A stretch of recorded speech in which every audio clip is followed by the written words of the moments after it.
That was the record before us, and here we are, pre-recorded, because we did this a few weeks ago, because we're not here at the moment, are we? We're away in that. I'm Ricky Gervais, with me Stephen Merchant. Hello there. And Karl Pilkington.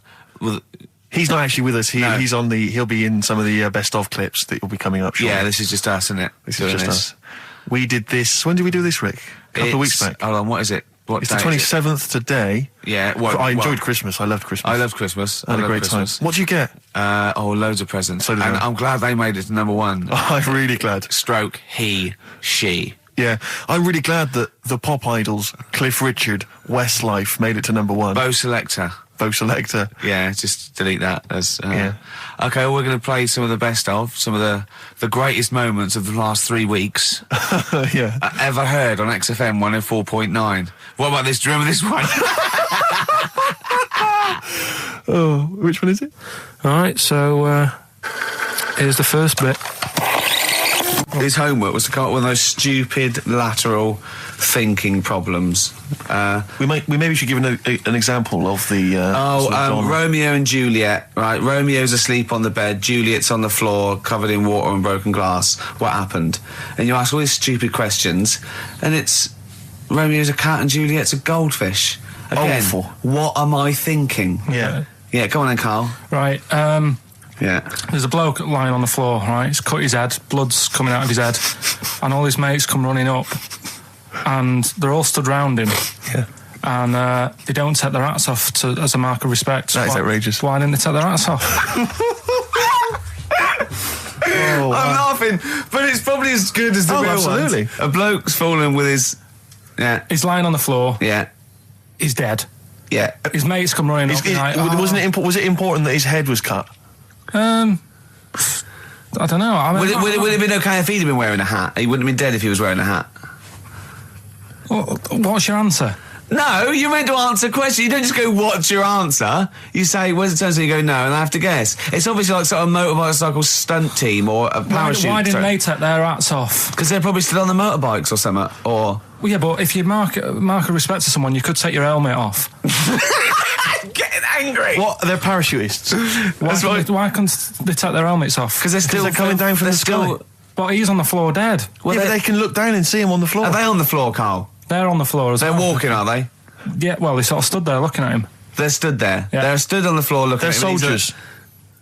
Why? But why? If they're Because it might be in a battle zone. They might have their helmets on, and he's been shot in the head. No. Well, that does work. You see, this is my point. That one works. That one works. Unless you've given us a piece of information where that doesn't work. What's the difference? Why is yours different to he's been shot in the head in the trenches, and they're looking at him and they keep their helmets on? I just don't think it matters as much. If they're in the trench, they're already guarded a little bit, so they could take their hats off. It's the best mate, for God's sake. Okay, he's dwelling on this. Are they normal hats?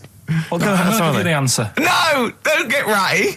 What kind of hats are they? Baseball hats? If I told you what sort of hats they are, you'd have the answer. Wow. Okay, I've got to guess what sort of a hat it is then, have I? Right. Is it a trilby? No. Is it a bowler? I know what it is. What? They're spacemen. No. Oh, that's a good That one. one works as well. This is my point. I like that one a lot. It works. He's fallen on the moon, and there. Not that the moon happened. It was set up, wasn't it, in the studio? We know that. Yeah. Okay, Karl. What's your answer? Builders on a building site. Why is that different to soldiers? Because bricks don't fall in wars. But bullets fly. Right. Let's play a record and we'll come back to it, Karl, while you think about what you've done. Oh yeah, you've embarrassed Let's play yourself. some classic Suede. Yeah, and this is for David and Kieran. I think you wanted a bit of Butler. What do you make of the first genetically modified baby? Oh, Are you worried about this? Do you know what did they do? What? Let me see what it says here. It says, isn't it just choosing the eye colour? Well, this is the concern, isn't it? That in the future you'll be able to decide whether it's a boy or a girl, how intelligent it is, what it looks like, is it handsome, is it ugly? Obviously, no one will choose an ugly baby, and so on and so on and so on. And so it means that where will it lead? Where will it end, Karl? Are you concerned? I've thought about this a lot. What will us three look like in the future if they're being, genetically modified, beautiful people? What will we be like? How will we be considered in society? True, yeah. But we've talked about this before, haven't we? About the cloning thing. Yeah. That's a bit weird. Yeah. But I don't think it matters, because at the end of the day, right, you might look like some other kid, but it's the way you brought up that will change your features and the way you are, you know, your personality. If you lie, you get a long nose, don't you? Well, no, but listen, right, because I remember when we, you know, I was growing up on this estate. This is going to be good. Go on. No, it's not. It's just an example of how this doesn't work. Go on. So we don't need to worry, sort of thing. Sure. Right? Okay. So I'm growing up on this estate, and there was this woman about 4 houses down, right, who's a bit rough. All right. Didn't fancy her. Oh God, no. Right, but she had a baby. Well, tell me about her first. I'm interested in this woman. What was she? It was a very... She looked like a man in a dress. I mean, I didn't grow up in a posh house or anything. I'm not saying that if you live in a bit of a rough house, you're a bad person. What does she look like? But anyone can Tattoos? clean up. Look like Tony Green with a fag on. They didn't clean up much, right? Oh. Which, even if you've not got a lot of money, you can still try and make a place look nice. Yeah. Right? But she didn't, and a kid used to take a horse into the house. Sorry. Whoa, Neddy. What do you mean a kid used to take a horse into the house?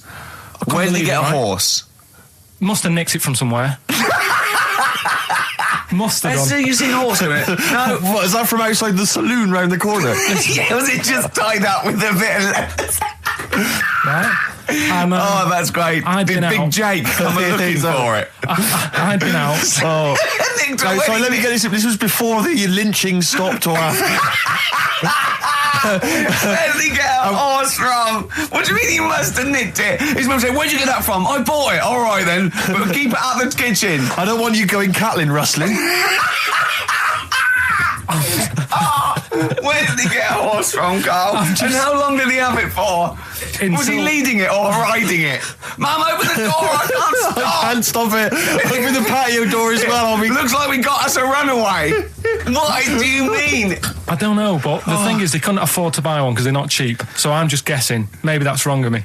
But I think... He had a horse? Yeah, right. So that's why the family didn't have any money. They'd spend it on the horse. No, I don't think, that's what I'm saying. I don't think they would have bought it. So anyway... Yeah, it's wise to whisper, Carl, in case they're listening.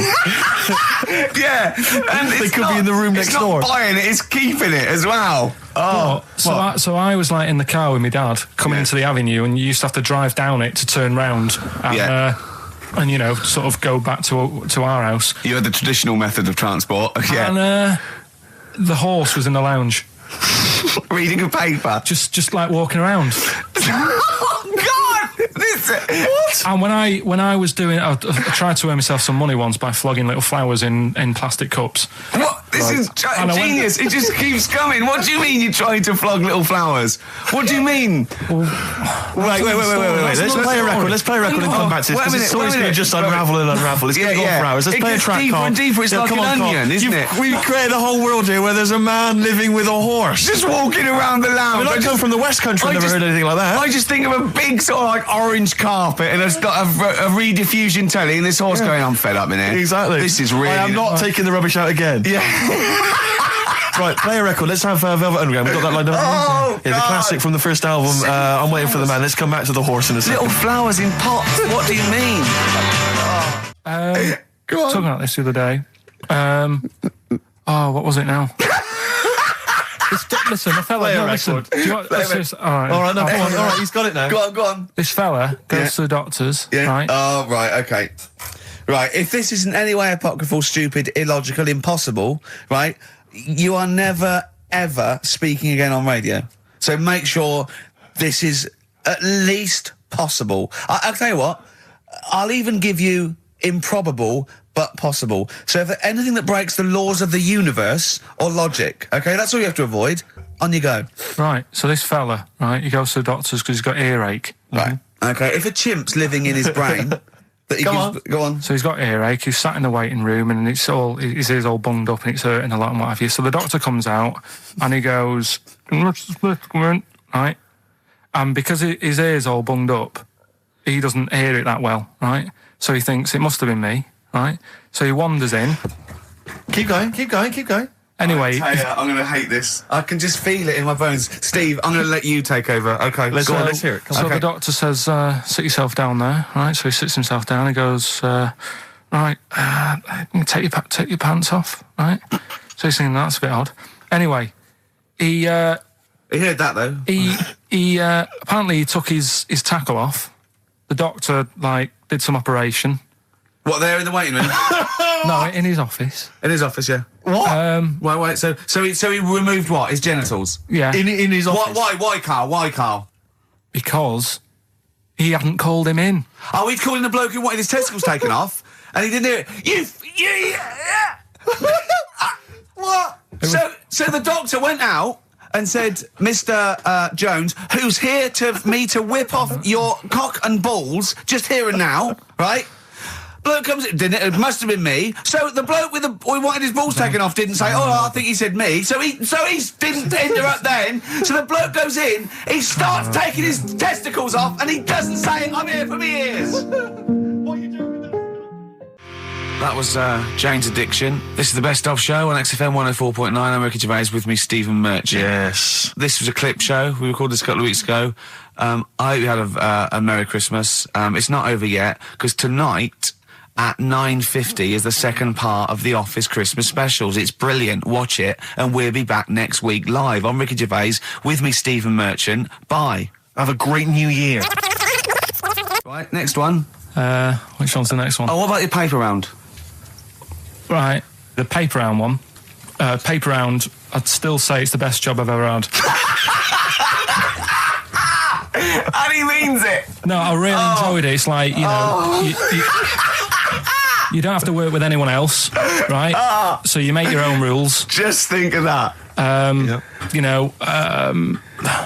You sort of You're spreading information to people, vital information. You're giving a service, and no one else is around. You can just do what you want and think about stuff whilst you're cycling around on your bike. It's really good. Yeah. So anyway, imagine the stuff he's thinking about when he's riding around his bike.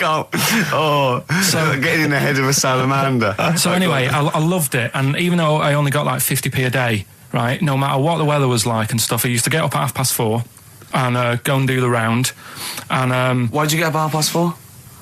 Because I wanted to watch the Pink Panther at 5:30, so I wanted to get me paper round done. I said, why didn't you watch the Pink Panther? And then he went, I can't sit there thinking I've got my paper round to do. You'll ruin it for him. Yeah. So is it a good job or not? So 4:30 I was up and about, and this morning it was like winter, really bad winter, bad snow, freezing cold, really windy and all that. And my mum said to me before I went to bed, she said, don't be getting up tomorrow, I'll give you the 50p. I said, it's not about the 50p. So, people want the papers and stuff. So, conscientious. So anyway, I went to bed thinking, that's it. I've told her I'm still going, so, whatever. Go to sleep, get up in the morning, and put all my kit on. And I used to have layers of clothing on because it was really cold. I had like a big anorak on with the fur on. I had like waterproof pants, and I got my paper round bag. And I went downstairs to get out and tried to open the door, and it was locked. So she'd locked it so I couldn't go out. So I'm searching around the house looking for the keys. She must have hid them somewhere. I thought, God, I've got the papers to do. So I thought, how can I get out? So I went upstairs, climbed out of the bathroom window. God. Right, and to try and jump out of the bathroom window onto the porch. But the problem was, I had so much gear on, I was like the Michelin Man. So I could hardly move as it is. Yeah. And I try and get out of the window, and I'm like, try to stretch down like that, get my foot on the porch, and my bag got caught on like the hook of, like how you have a hook so you can put the window open? Right, yeah. The little arm goes on. My bag had got caught on that. I was holding on to the wall and my foot on the thing, so I couldn't sort of pull it away in case I pulled it away and then fell on my head. Yeah. So I'm stuck there. Dangling. My dad comes back from working nights. Yeah. He thinks I'm a burglar. Gets out his gun. So he's shouting and stuff, going mad and going, Dad, it's me. And he had to give us a hand using a... He's heard that wily trick in Manchester before. He had to help me using a washing prop thing, a big stick. What did he do? Well, he said, just hold on for your dear life, and I'll sort of push the paper bag off the hook. Why didn't he go upstairs and sort it out?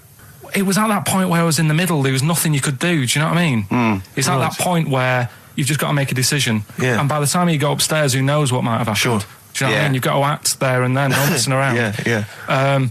So and you could hear downstairs, now here he is, the Pink Panther. Yeah. Dad! Hurry up! Panther, ever so pink. Oh. So that was close to death, because I must have been about 30 foot in the air. So, to cut a long story short, he gave me about 4 or 5 near-death experiences, and he went, and the whole point of this, he went, so that's why I think I'm going to die of something horrible, like cancer. And I went, why? He went, right, you ready for this? Yeah. He said, Well, I don't check my balls. Wait. He said, I don't like the feel. Carl, always check your balls. Do you I check don't like the yours? feel. Why don't you like the feel of your own balls? They just... I mean, you know that I don't like bodies anyway. Right. Do you know what I mean? It worries me a bit that you've got all that going on in your body, right? And your skin's keeping it all in place. Stop. We're going down a whole other avenue of discussion. Let's play a track. Let's come back to it. An email from Suzanne talking about your tea that night. Was Suzanne out on Wednesday night? Was the an England game or something? Yeah. So you were alone. You were home alone, were you, Wednesday night? Yeah. Did you enjoy your meal? Was it a quiche? Go on. Right. From Suzanne to Carl. Take the quiche and put it on the baking tray. Cook for 30 minutes on 190. Take lettuce and put on plate. Take 3 tomatoes, wash and chop into quarters. Place on lettuce. Take an avocado, chop in half. Remove the stone. Peel skin and slice. Place on salad. Put salt and pepper on and a dribble of olive and balsamic vinegar dressing. Right? In brackets, small bottle behind the cafetiere. Right, in case he's reaching for bleach. Yeah. That's it. Should have put everything else away. Right? Then sprinkle a smidge of parmesan on top. Remove quiche from oven, cut into quarters and put on plate. Eat. Oh, wow. Does she have to do that every single time? She's like... No, it's just that I'm not that good at cooking, right? And to be honest, that was a lot of hard work. I didn't bother warming it up. And I did without the avocado. Why? Too much messing about. He didn't even do that with instructions. It was too much. But yeah, I'm not that good at cooking. And Did that. you That's not cooking though, is it, Carl? That's heating up a slicing. quiche. That's cooking it is making the quiche. Yeah, but I'm just. Could you have figured that out if she hadn't left that note for you? Why did she have to tell you what the olive oil and balsamic vinegar was? Because I've put sort of cooking oil on my food once, and I said, oh, it's a bit. It's ever since, right? Years ago. I'm gonna die. Years ago, I'm leaving Mr. Magoo at home. It was ever since I put sausages in the toaster that. What do you mean? I nearly set the flat on fire. Because do you know, like when you're grilling food in a pan and all that? Yeah. Sort of sausages spit and it goes everywhere, doesn't it? And it makes everywhere greasy. In the toaster. So I thought, well, just want to warm them up. Yeah. Bung them in the toaster. Yeah. What happened? And she sort of caught. They got stuck and they sort of caught on fire. I imagine. She came in just as I was sort of plunging it, and Marty came in from work. She said, "What are you doing? I said, I'm in sausages." Well, the oven isn't on. I know they're in here.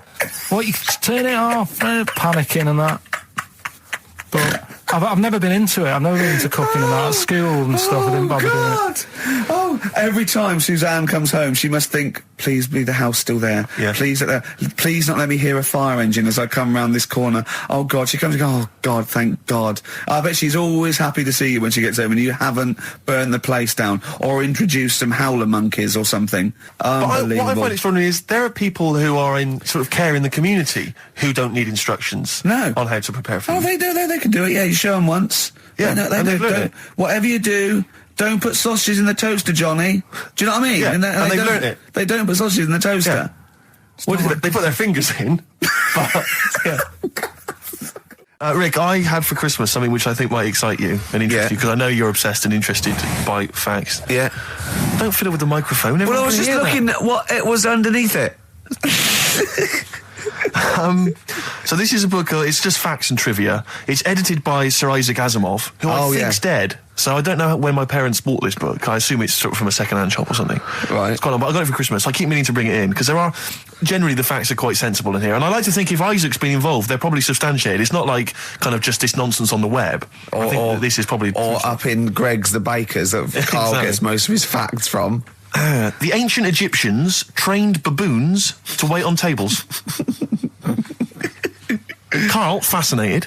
Brilliant. That's fantastic. But what my point about that is, why did they stop? Yeah. It's a genius idea. Would you not want to go to a restaurant where they had baboons serving? No, I'll tell you what Depends happened. on you. It might have been like the Planet of the Apes, and they sort of rebelled. One of them could talk. One of them could take his order. And one day went, do you want fries with that? And the bloke got really annoyed and said to answer him back. And then there was some sort of rebellion. Right. Yeah. The Planet of the Apes isn't true, is it? It's not a documentary. Right, okay. I wonder, because what I like the idea of having baboons is the fact that I reckon they're, like, I have difficulty, and I'm sure you do, Carl, like working out that sort of 10%, you know, on a bill. Yeah. I reckon baboons would find that particularly hard. I reckon you could get away with under-tipping them all the time. Yeah, exactly. Just not leaving enough and just legging it. Exactly. They go away and you go, sucker. Yeah, exactly. So I'd love to see some baboon restaurants. If there's any restaurateurs out there, so Terence Conran or someone. If you do go to a restaurant and you've been waiting on those, please don't order the banana daiquiri because it comes half-eaten.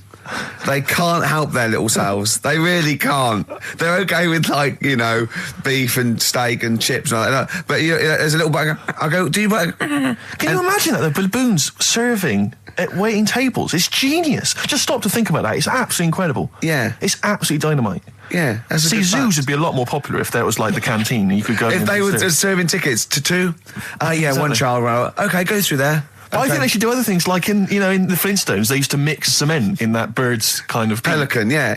We should start doing that again. Because that also happened in ancient times. Yeah, exactly. According to the Flintstones. Yeah, before they had proper cement mixers, that's what they did. That was how they did it. Definitely. Carl's all flustered because there isn't a record set up, and he's getting all tizzy. He's been more worried about his competitions than sorting out putting records on ready. What? I'm after Steve's Song for a Lover. Well, I'll tell you what, why didn't you carry on with your educating Ricky section? I'll have a look on the We'll keep it going, Steve. Yeah, go on then. Right, okay. We've had a few emails.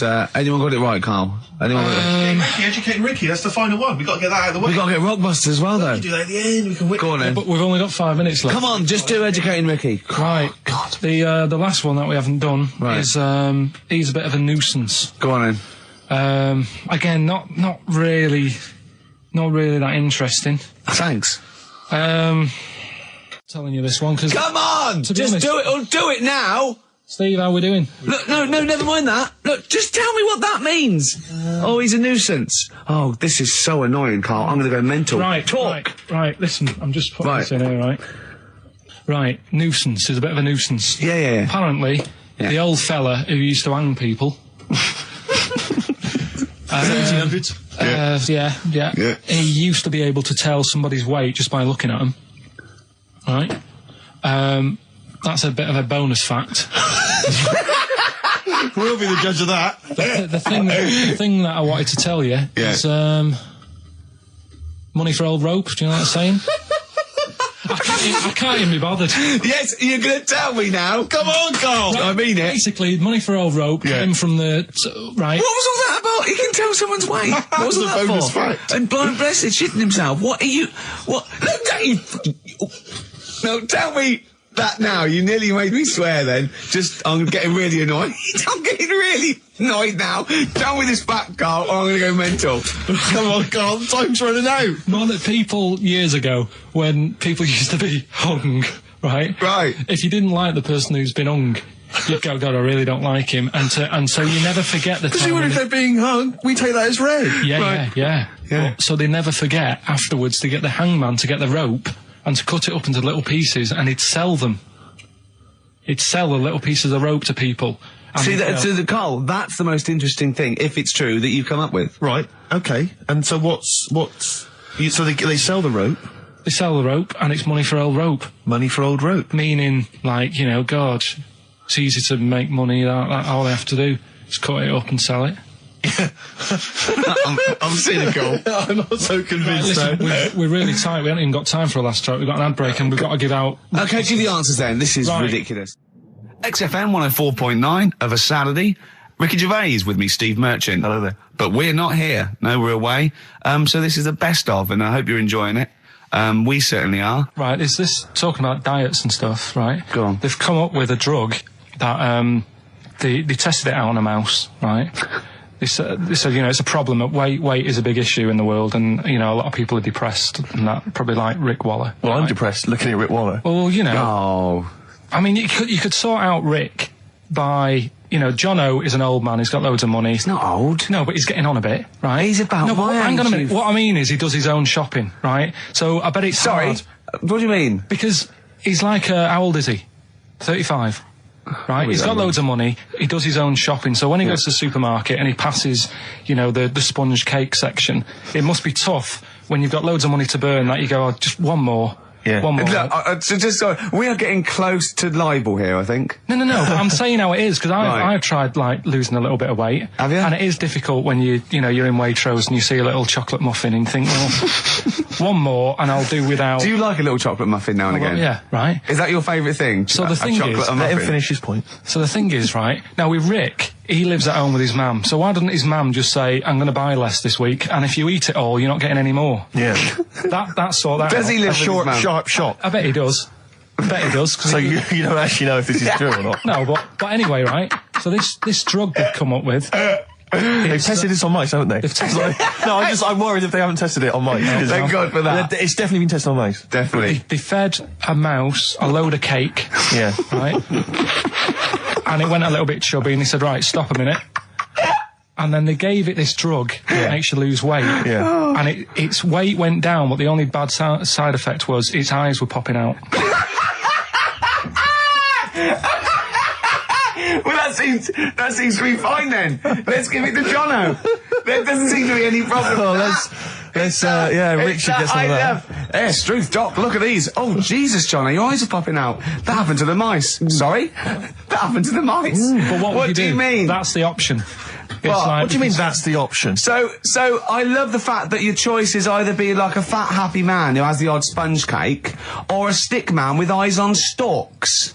I mean, Steve's chosen that. All right, calm down. I sorry, thought we were mate. slagging off Rick Waller and Sorry, fat mate. people. Sorry, Let's mate. have a go at the fat people before we start sorry. on me, Rick. Yeah, no, I didn't. I forgot. I mean, it's like... Yeah. Because I got some issues, and body issues. I know. But Rick Waller's grotesque, you know. Yeah, sorry about I'm that. just a little bit weird. I mean, do you know what I mean? Yeah, should we play a song and... Well, I'm sort just a little bit offended. That's upsetting. So we just had a text here that says, and I don't know what truth there is in this, as ever, but John says there is apparently a nude bike ride today in Hyde Park. Now, I can't believe that's the case, because I don't think it's allowed, is it? You can't ride around with your veg jack, can you? I don't know. Why would you want to? Well, good point. On a bike. On a bike, I love the fact that that's what disgusts him. I want. Do you know what? If we did appeal for a nudist to call in, I'd want a very specific sort. I don't want. I want a German nudist, a middle-aged man called Helmut. Okay. If there is any, or the closest one to it. So I want a middle-aged man from Germany. If your name is Helmut, you're in. But I'll accept Hans. Carl would be good, wouldn't it? All right. Yeah. I think I'm wondering if the age might. Maybe we could we broaden that Okay, a just little bit? a German nudist bloke. Right. Can he at least be fat? Can I find a fat German fella? If your name's Helmut, we're going to give you a big prize. Yeah. But, you know, any fat German fella who likes to get his sausage out. Sure. Okay? It's sauerkraut. Yeah. What's the phone number? 0871 222 1049. It'd be good just to get an email or a text with a contact, wouldn't it? And then I can just call them up in the week. Sure. And 83936 is the text number.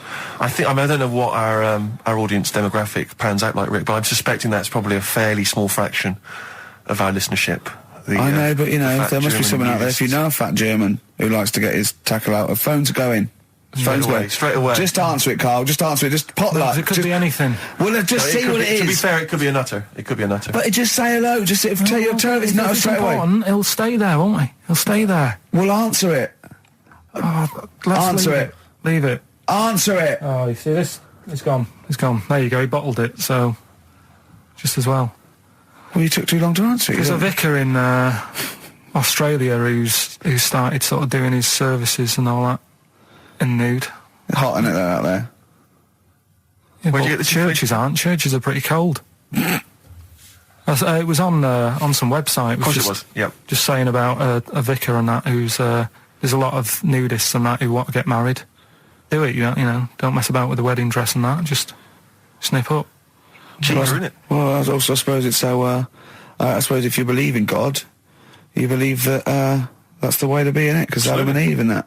Yeah, but then in Adam and Eve, the shame made us dress up, didn't it? Yeah. Eating the apple and things. Yeah, but God didn't want that, did he? No, he wanted to see it all. He was loving it. He was having a whale of time getting a knife full of all of that, and then the snake said, cover yourself up. Stitched him right up. Just like, for example, that's why your balls are on the outside. Because the cells have to be a certain temperature to survive. I don't know if it's the sperm or Sertoli cells, but they have to be a couple of degrees below body temperature. Otherwise, they'd be in a nice cage and we wouldn't get kicked in the nads. What do you mean? That's why your testicles are on the outside of your body. They have to be a couple of degrees below body temperature. Yeah, but it's not... That isn't why they're there. You see, this is like the chat we had last week about the giraffe having a long neck. What do you mean? They're there because that's where they happen to be. They didn't go, right... Well, that's what evolution is. It's a selection process. It's not a will. The balls didn't say, look, I'm too hot, let's get us outside, let's get outside of here! All right, hang on a minute then. What? So a little man monkey, right? Theirs are in the same place as ours. Yeah. But they're walking around naked, so it could be anywhere. They could be, like, on the back. It doesn't matter where they are. They call it... Well, they could be on the back, yeah. So why aren't they? This is a completely different... Steve! You started it! I wash my hands of the whole affair. And we're not only back to balls, but we're back to monkey balls. Yes. In one thing from about parasites, we're back to monkey ball news. Yeah. How do we get back to chimp testicle news? All right then. So this worm's in a fish. Yeah. It's like a little platyhelminth. I think it's some sort of. But what I mean is, why are they about? What do you mean? They Why? evolved. But why haven't they died out? Because they're very successful. Yeah. What do you mean? Yeah. What do you mean? Yeah. Tell me the brain event that made you say yeah in that 1 second gap. Because in a way I don't get it, and if I think about it too much, it hurts a bit.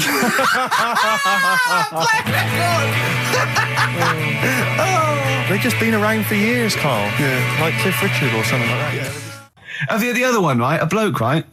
He's on a train station, and I say I heard it. He's waiting for a cruise station, whatever, and he shits himself. As you do. And so he goes, oh, my train's in 5 minutes. So he runs across to Millets and goes, quick, Levi's 36. The bloke just puts it in a bag. He runs onto the train. He goes into the toilet, takes his trousers and pants off. He's soiled. Yes. Throws them out of the window. I won't be needing those again. Cleans himself off. Open the bags. It's a jacket. Oh. No, he didn't have them, Carl. At what point did he go into it and go, quick, Levi's 36? And the bloke went, sorry, Levi's 36, what, a pair? No. Shall I wrap them? Them? It. Shall I wrap? Just wrap whatever it is. Do you want to look? No. I'm not looking when you're putting it in the bag, please. Right? 36 waist stories. Well, don't say anything. I've told you 36 Levi's. And put it in a bag and charge me for it. Yeah. I don't want to discuss it further. Yeah. There was one... Here we go. There was one about a woman whose husband died, and she had him cremated. Yeah. And made like a little egg timer out of him. Right. And she said, I did that so it can still help around the kitchen. Well, that might be true. That might be a joke. That's quite sweet. That might be true. It's a true story, again. It was all... No, not again, because the ones I just told weren't. Nor is the boiling the brains in a bag curry microwave. Head story, true. Yeah. That's all. Right, that's Aqualung. Good time's gonna come, innit? Right, Carl, come on in, educating Ricky. So, don't let the cat out of the bag, that's where that comes from. Comes from a crafty butcher. Right, go on then. So the next little headline is Wash Up With You. Wash up with you, go on. You want to know about that? Yes. It's a survey that they did this week. They? Yeah, some university did some survey. Brilliant. Did a world test on washing up. Yeah. And each country were given 140 pots to clean. Brits were the quickest. Yeah. Yeah. Turkey were the slowest at washing up. The Turks. It's not because the little fellas that work in the kitchens with no... Is it? They can't reach. Spain were the cleanest, and the Germans were pretty good as well. So I don't know where to start with this. Honestly, Steve, I don't know where to start with that. Sorry, what was that? Wash up with you? That was it.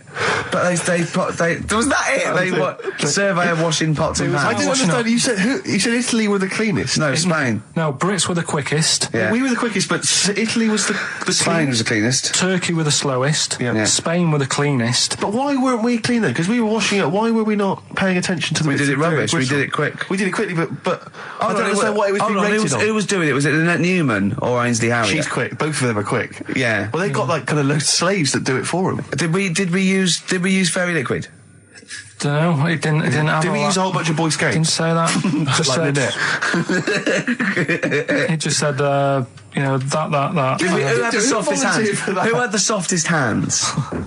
So it didn't say. I didn't. Why is it we don't get notified that this is taking place? I don't know. When I was a kid, no one ever said, we need recruits because we're doing a survey on who can wash up the quickest. Are you disappointed in yourself with that one, Carl? It is pretty dull, to be fair, and that is why we've got to bring in either con merchant or a wine merchant. Or shut up at your face. Yeah.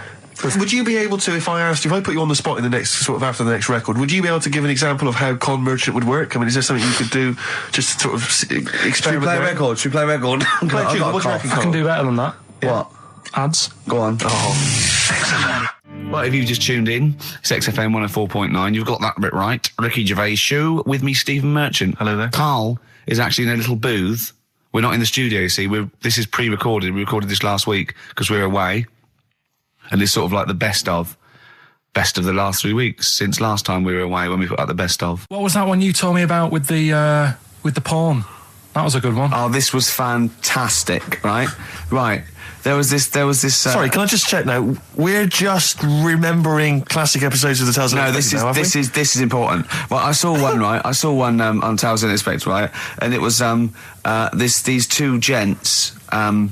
What they used to do, they look down the obituaries and they'd blackmail the wife or the son of a dead eminent person, like might be a priest or a doctor, or something, and they'd go and they'd say, he bought some erotic stuff from us before he died, and he owes 100 guineas and all this sort of stuff, and they'd pay up because it'd be so embarrassing. They just didn't want them to say, just pay him, right?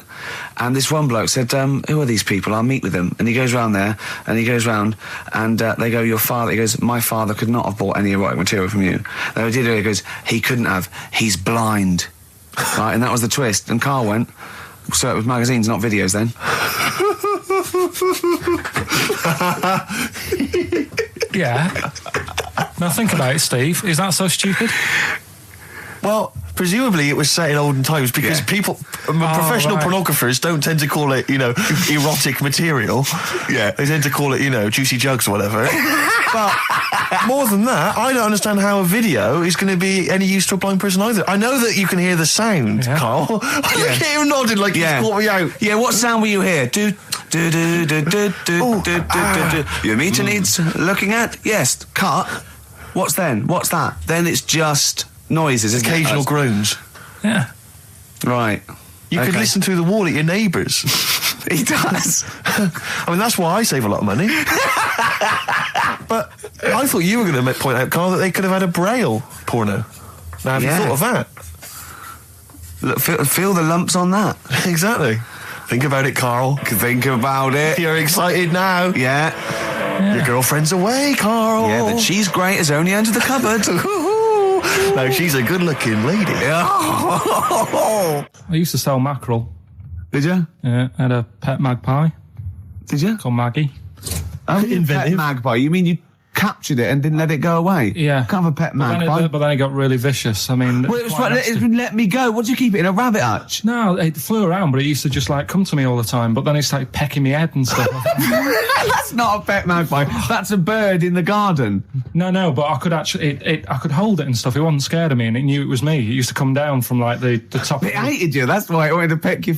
Is that? And the other thing, I always remember being younger and walking through the woods to school with my mum, and I was chasing a butterfly, and she said, "Oh, don't do that, Carl." And I said, "Why?"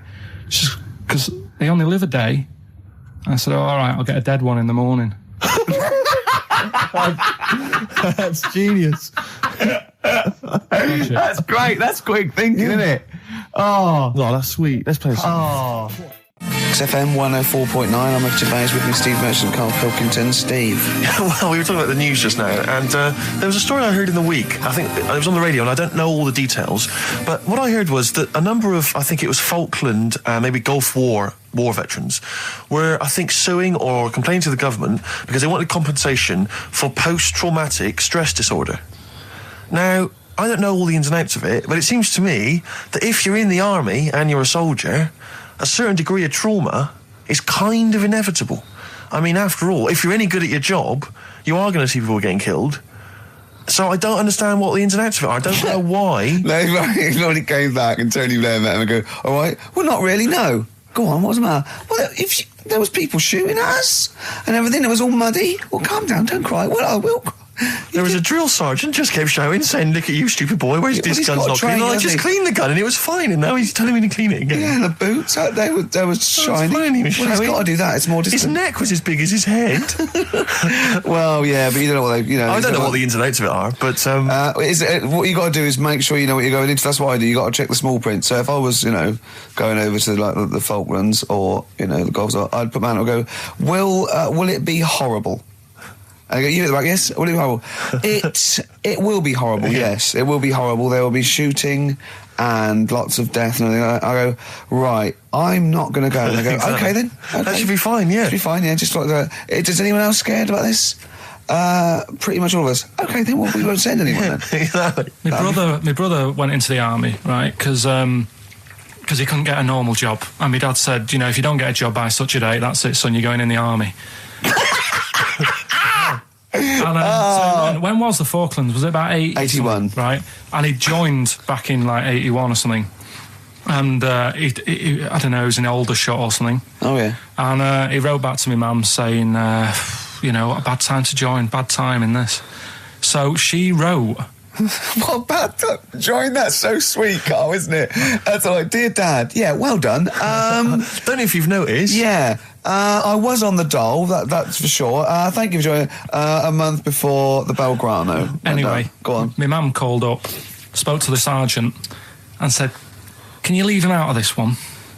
Can you leave him out of this one? What, the Falkland War? He's only just joined, and she called him Chuck, which he got done for.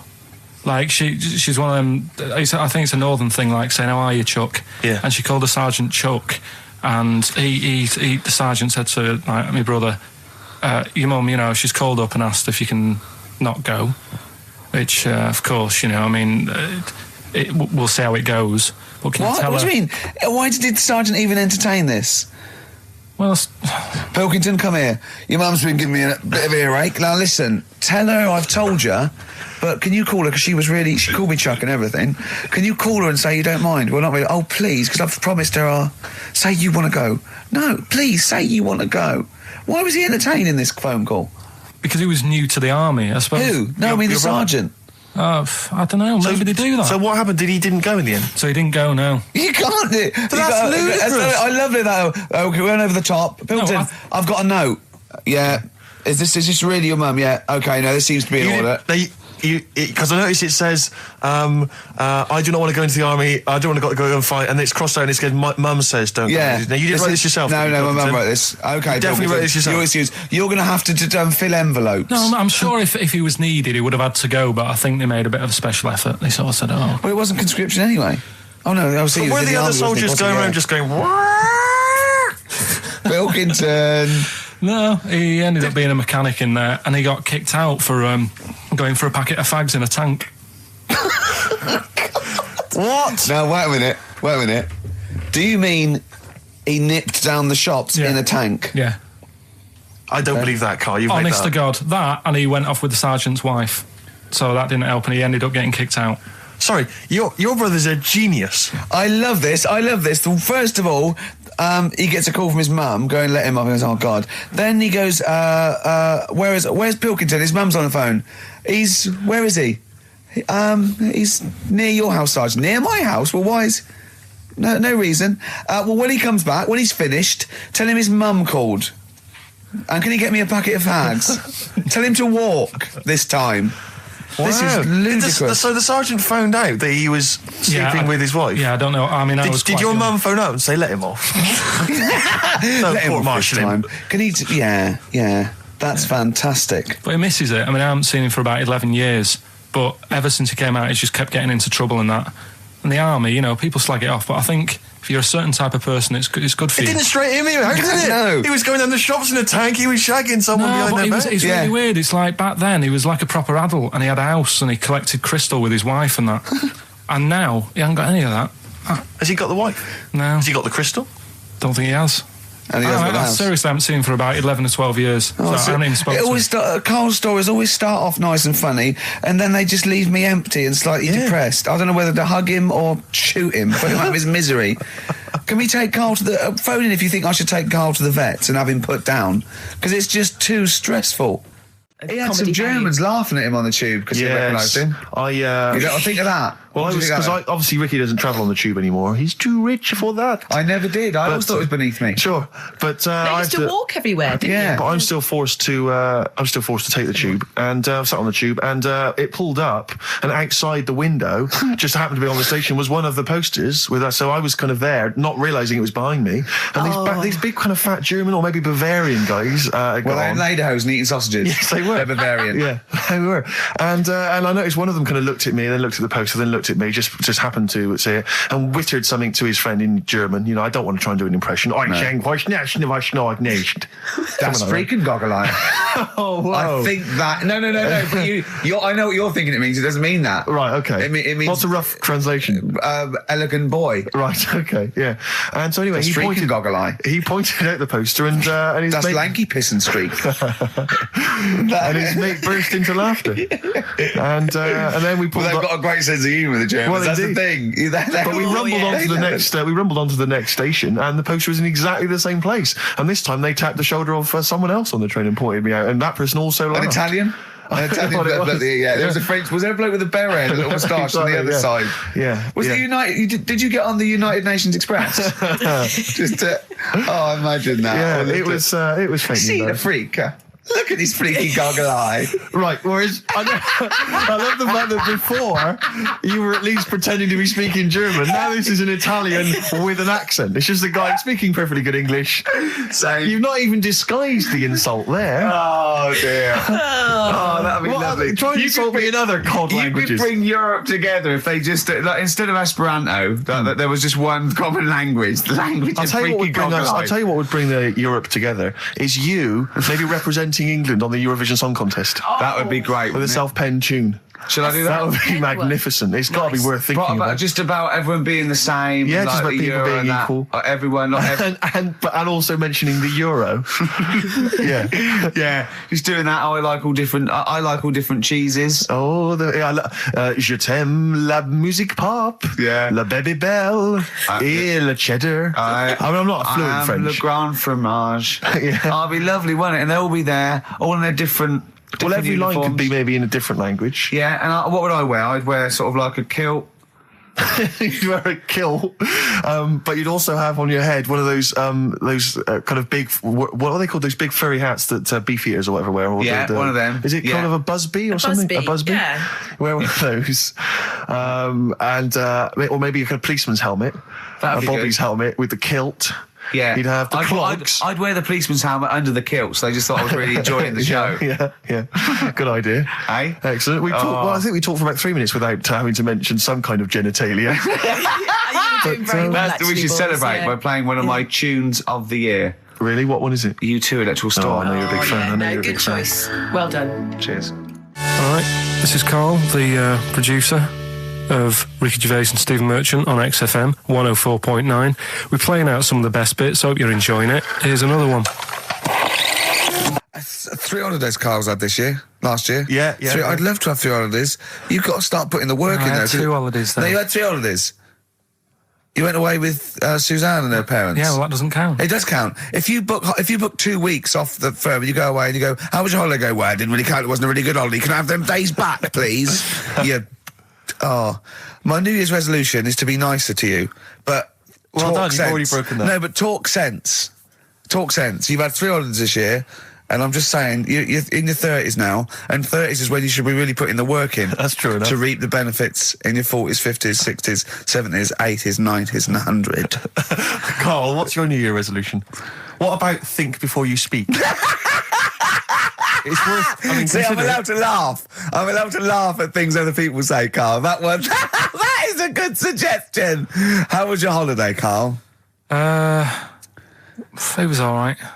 Right, brilliant. But that I don't see on the ratio of good to bad in Carl's mind. That might be amazing because we never It might be hear him amazing, singing the mightn't praises it? of anything. I'll tell you what. Can we have a cracking little tune and then come back and hear about Carl's holiday? I'd love to do that, Let's really. keep it tight.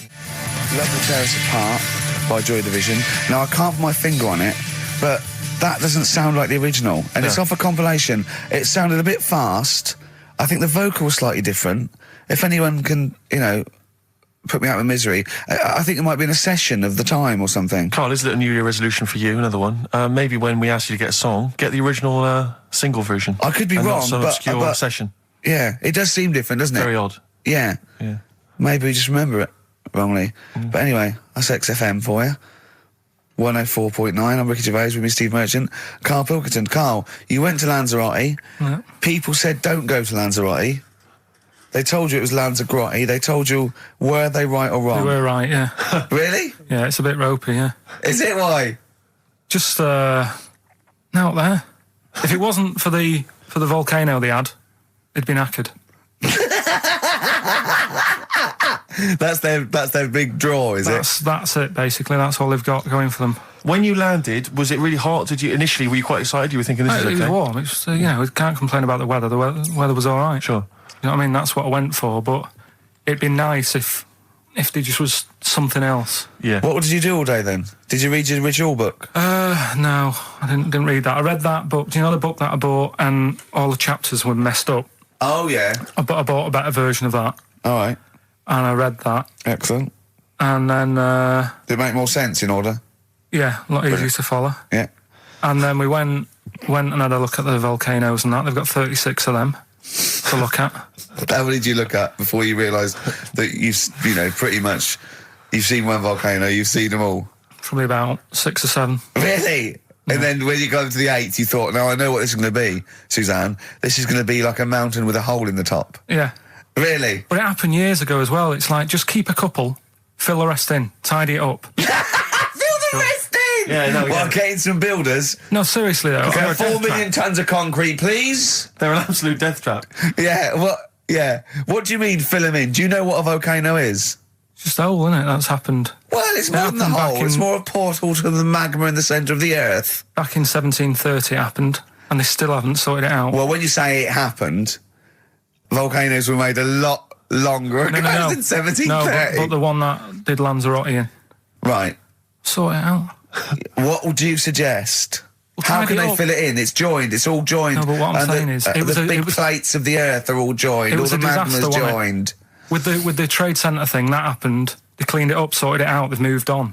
That's what I'm saying. Whereas Lanzarote have just gone, leave it. It happened back in 1730. You misunderstand me. How, in the name of God, can you fill in a volcano? You ignorant twit. No, but it's not just the holes. They've actually left the lava everywhere. That's what I mean. It's not just the big holes. There's lava everywhere. But it's molten rock. They can't just pick it up like they're like a carpet. Put it in the holes. The holes are there ready. Just push it all in. That's what I'm saying. Carl, have you ever logged on to Friends Reunited? It was the site that everyone was talking about last year. No. Are you aware of the concept? I've heard about it, but there's no one from school who'd want to see it Hook up with. again, really.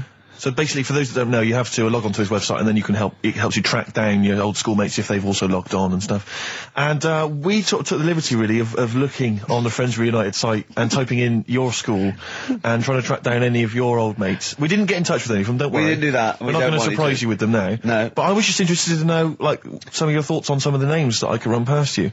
I mean, these are people from your year.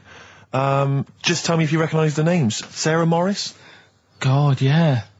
Remember her? Go on, you're grinning. What's the thought? Go on. No, just, she was alright. She was a popular one.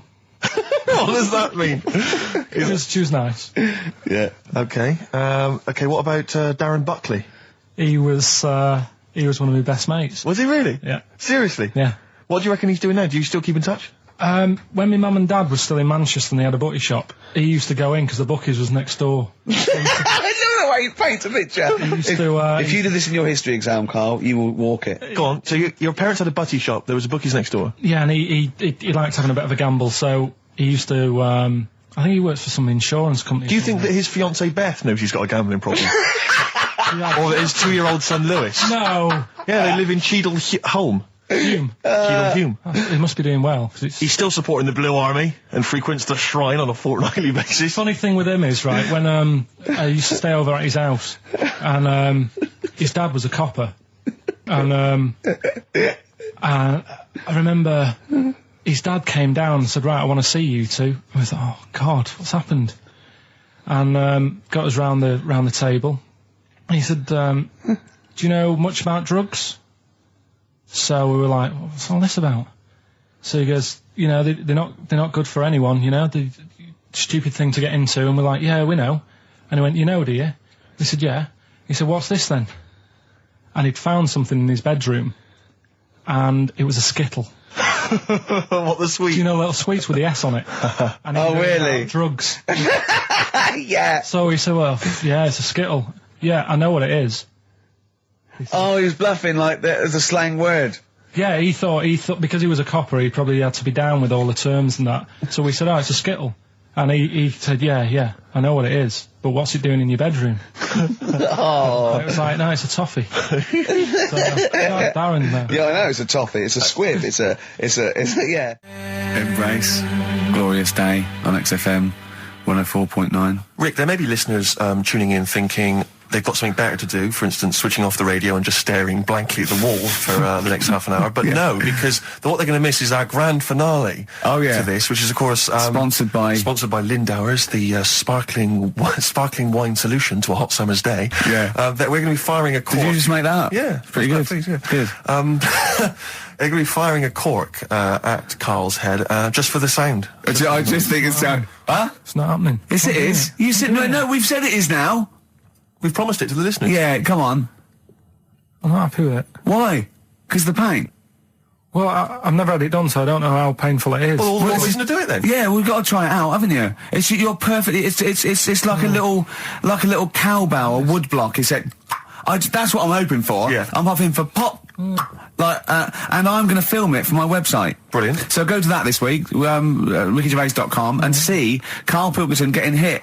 A high-powered cork coming out of Lindauer sparkling wine. Lindauer sparkling wine. And of course, if you want to send us anything in, and perhaps next week that you feel we could actually that'd be great. That's us to do. This is like interactive because a lot of people plan the show. Like Dr. Fox plans his show. We sort of come up, we riff on the. That's a great idea. Send stuff in that we could harm Karl with. Yeah, we harm Karl. Harm Karl. We do a jingle. Harm Karl. I've always wanted one of those George Foreman grills. I've always wanted one of them. I know, but that's too much, isn't it? What if we just pressed his head inside it? We'd have to put it on. Put it on. See. Just squeeze his head inside it. I've got to do that thing with a tea towel one day. You know that thing I did with a tea towel? You put a tea towel around his head, right, tie it. I put a wooden spoon in, and you only have to turn it like a couple of inches, and it kills you, doesn't it? Yeah, sure. It really is, yeah. So we'll be firing a cork at Karl's head. I'll be filming it for the website. So that's coming up about 10 to 3. Look forward to that. Yeah. Do you know what? I'm loving this. This is my...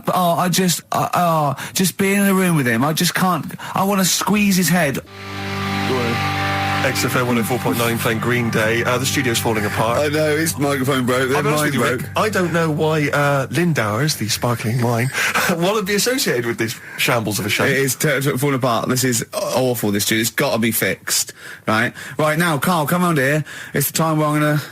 let a cork off. Do you want to film this, Steve? Yeah, that'll be available on the website next week, rickygervais.com. So see Karl getting hit. One bloke suggested we leave the metal cap on because it's get a better pitch, but we take that. He's straight. It's dead out. Let's get the camera ready. Get the camera ready. Ready?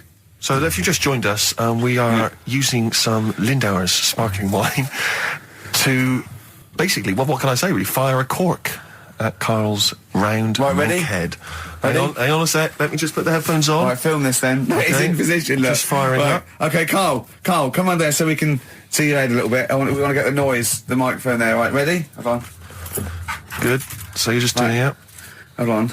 Now, it's in position. What have you... Oh. Ready? Yeah. Oh, God, it... Oh, no! Oh, it's like Jackass. Did it hurt? Behind me. What do you mean, did it hit you? I sort of just. It went off course, did it? Just glanced, did it? Right, Lindauer, is you going to send us 8 more bottles, please? Yeah, so we're going to get this right. Blair. Girls and boys there, Steve on XFM 104.9. So it's not so bad really, because we didn't plan anything. You know. No. We proved the supernatural. We were wrong about that. Well, just one other question. Was there anything else in this woman's house that led her to believe that there were ghosts, or was it just the fact that, Tweety or whatever his name wasn't chirping? You see, this is the problem. I was watching UK Style. I was watching something on that. What were you watching on that? It was. Do you know? It's not changing rooms. It's like that, but cheaper. You quite seriously, right? You might be the most interesting man in the world. I'm fascinated by it. I'd like to follow you. I'd like to have a hidden camera on you. I can ask you any question. I'd like to have you in a cupboard in my flat. So I just think about it. I wonder what Karl thinks of that. And I'd just throw something at you, and you know what I mean? Yeah, because that's what my dad did. Just kept me in the cupboard. You know what I mean, though? Yeah. I wonder what Karl would You're think never about stuck this. for a conversation point if Karl's around. That's what's genius about it. He's always got an opinion. He's got an opinion about everything. Yeah. It's But I love the fact he was watching UK Style without a shadow of irony. Yeah. No, that's what I like about him. Exactly, that's what's I wouldn't brilliant. like it if he was trying to be No, he's not. kitsch Yeah. and stuff. I like it because he's down the line, straightforward, no nonsense. Yeah. This is what I like. You know what I mean? He's going to be sort of like Jeffrey Boycott, Dickie Bird when he's about like 60 or 70. He's going to get on a bus and go to the driver somewhere. You need an haircut. You look like a scruffy get. You know what I mean? He's going to be a great old bloke that Genius. he doesn't get chinned in the pub. Yeah. Right? People protect him, because he's like 70 or something. But it's great. You're looking forward. You're actually in that nod. That nod went. I can't wait to be 70. Yeah. Wasn't it?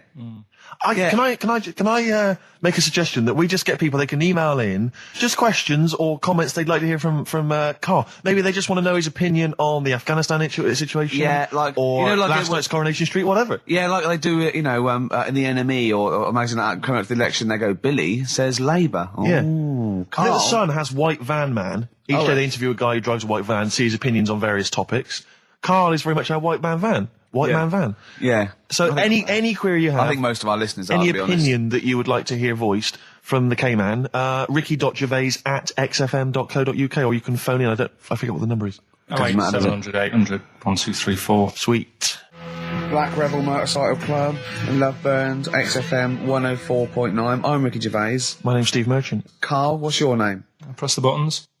That's it. Karl, I press the button. Yeah. Oh, bless him. He's People got- are loving the K-Man, aren't they? They are. People are saying they love him. He's just. He is. He's I think we've created a whole new Will McDonald. I like to think so. Yeah. Or Gordon the Gopher. I used to have a show in Manchester. You Did used ya? to host a show. Yeah, overnights. What kind of things was it? What kind of stuff? what sort of tip were you on? Phone-ins and stuff. Yeah. You did a phone in? Not a proper one. What did people phone in about? No, they didn't. That was what's part where there was no phones. Go on. No, just, how things were going and that. Problems. Were you like an agony uncle? Kind of. That's amazing. Imagine that. Imagine sending someone to Karl. You got problems? Is it delicate? We'll go to Karl Pilkington. Hang on, looks like maybe there's some questions. I've got a few questions here. What's the one? What's Karl's view on? Karl, what do you make of nudism? Who's that from? Let me just check who that's from. Sort of it's a time and a place for it. That's from. It's very difficult to tell. That's great. You see, There's a time and a place for it. That is just brilliant. That is Dickie Bird. That's that sort of northern, confident soundbite. Wasn't it nudism? Time and a place for it. There's a time and a place Would you for do it, Steve? Would I do nudism? Yeah. He's not allowed. Not again. No, Yeah. It's not nice, is it, really? No, it's not with Steve. He's not allowed on any National Trust land doing it because he's caused the death of millions of starlings. That's true. There was something on BBC Choice the other night. It's a really short show. I haven't seen it before. Like an odd It's court not. thing. It's not a bloke eating cup of soup and then another short show, like maybe someone cleaning their teeth with Colgate, and then the really short show. What was it called? No, what it was about this old fella who he's into nudism, and he was saying he's done all right. Did he out play of it. volleyball a lot? He said he's done all right out of it because there's not many blokes who are willing to go nude for modelling and that, and he's about 70, so it's not. Is there much cry for that? Do you think? Is there much demand for a He's doing 70-year-old all right. nude? He's doing all right for it. Sure. Good luck to him. And the odd thing was, you see, He had a corkscrew penis. he was just like walking around on a main road in like a the bar. seaside town, and Right. and cars would. See, that's not nudism, is it? That's mental illness. Yeah, he's just a bit dear. Yeah. Yeah. Yeah. Well, you know the competition we just ran there, the phone in, ask Carl and thing. People were phoning up. One person said, "What do you think about new metal?" Carl just quick as fast went, "I hate it." Exactly. And he threw a question right back at them and went, "Do you listen to that in the morning?" She went, "Yeah." He went, "Wow, you see, in the morning I like Ash. In the evening, I might listen to I think he said Magic FM. Yeah. But I love the fact that he is now, we've put him on a pedal. He's happy with his own opinions. Before he was like, don't know. And now he wants to tell the world. He'd be down Hyde Park Corner tomorrow, won't he? And they're going, right, who wants to know what I think about, I don't know, At 2:00, I will listen to the Human League. At 2:15. Today at 4:13, I had one apple and listened to Primal Scream. Thank you. No, you're a great bloke, Carl. We better stop now because you know, we're going to make you into the new There'll be James more Spake from if we're Carl not next. So careful. this is a very last question that someone. This is Jim. He's emailed in. He says, "Does Carl think that that Waterworld, Mad Max, Judge Dredd, or similar films present an accurate portrayal of what a post-apocalyptic world might be like?" How do you imagine the world will be, Carl, I when haven't seen the any bomb of is them, so dropped? I've got no comment. You've got no comment? Okay, let's forget the films. What do you think the world might be like if there was, say, a nuclear war and we had to survive underground for a while till all the, waste went away and we could come up and we could eat fruit again and, it was all weird and we had to start from scratch? I'd rather die. Okay. Okay. All right. Wouldn't you? Wouldn't you? Well, supposing it was sort of like, Britain was just, it was all the buildings had gone, right? Or there was some bit of scavenging. There was and we hid underground and we came out, sort of in 10 years' time. Don't keep shaking your head. You know the question. You can go, no, rather die. And it was fine. You lived on tin fruit for a few years, right? Then you had to come up and start again. You had to find other civilizations. I'd want that thing that, is it Walt Disney had? Sort of, Cryogenically put me in a preserved. fridge thing and say, look, wake me up when it's all built again. I couldn't be doing with that, walking around with a hard hat on all day. Yeah, what would you do? Set an alarm clock? You're the only person. What, you get in a fridge and leave a note? If you find this, do not disturb till 2012. You know what I mean? No, yeah, but saying that wasn't. Well, I mean, what would you do first? You just come out into the light. It was just like Saxon Britain. There was nothing. You'd have to start again. What would you do? What would you do first? I'd probably go and see where I live now to see what's left of it. I love how he thinks. Oh, Carl, if you were the last man on Earth, right, and you had to have one other woman with which to start the human race again, right, and not your girlfriend, who would you start the human race again with?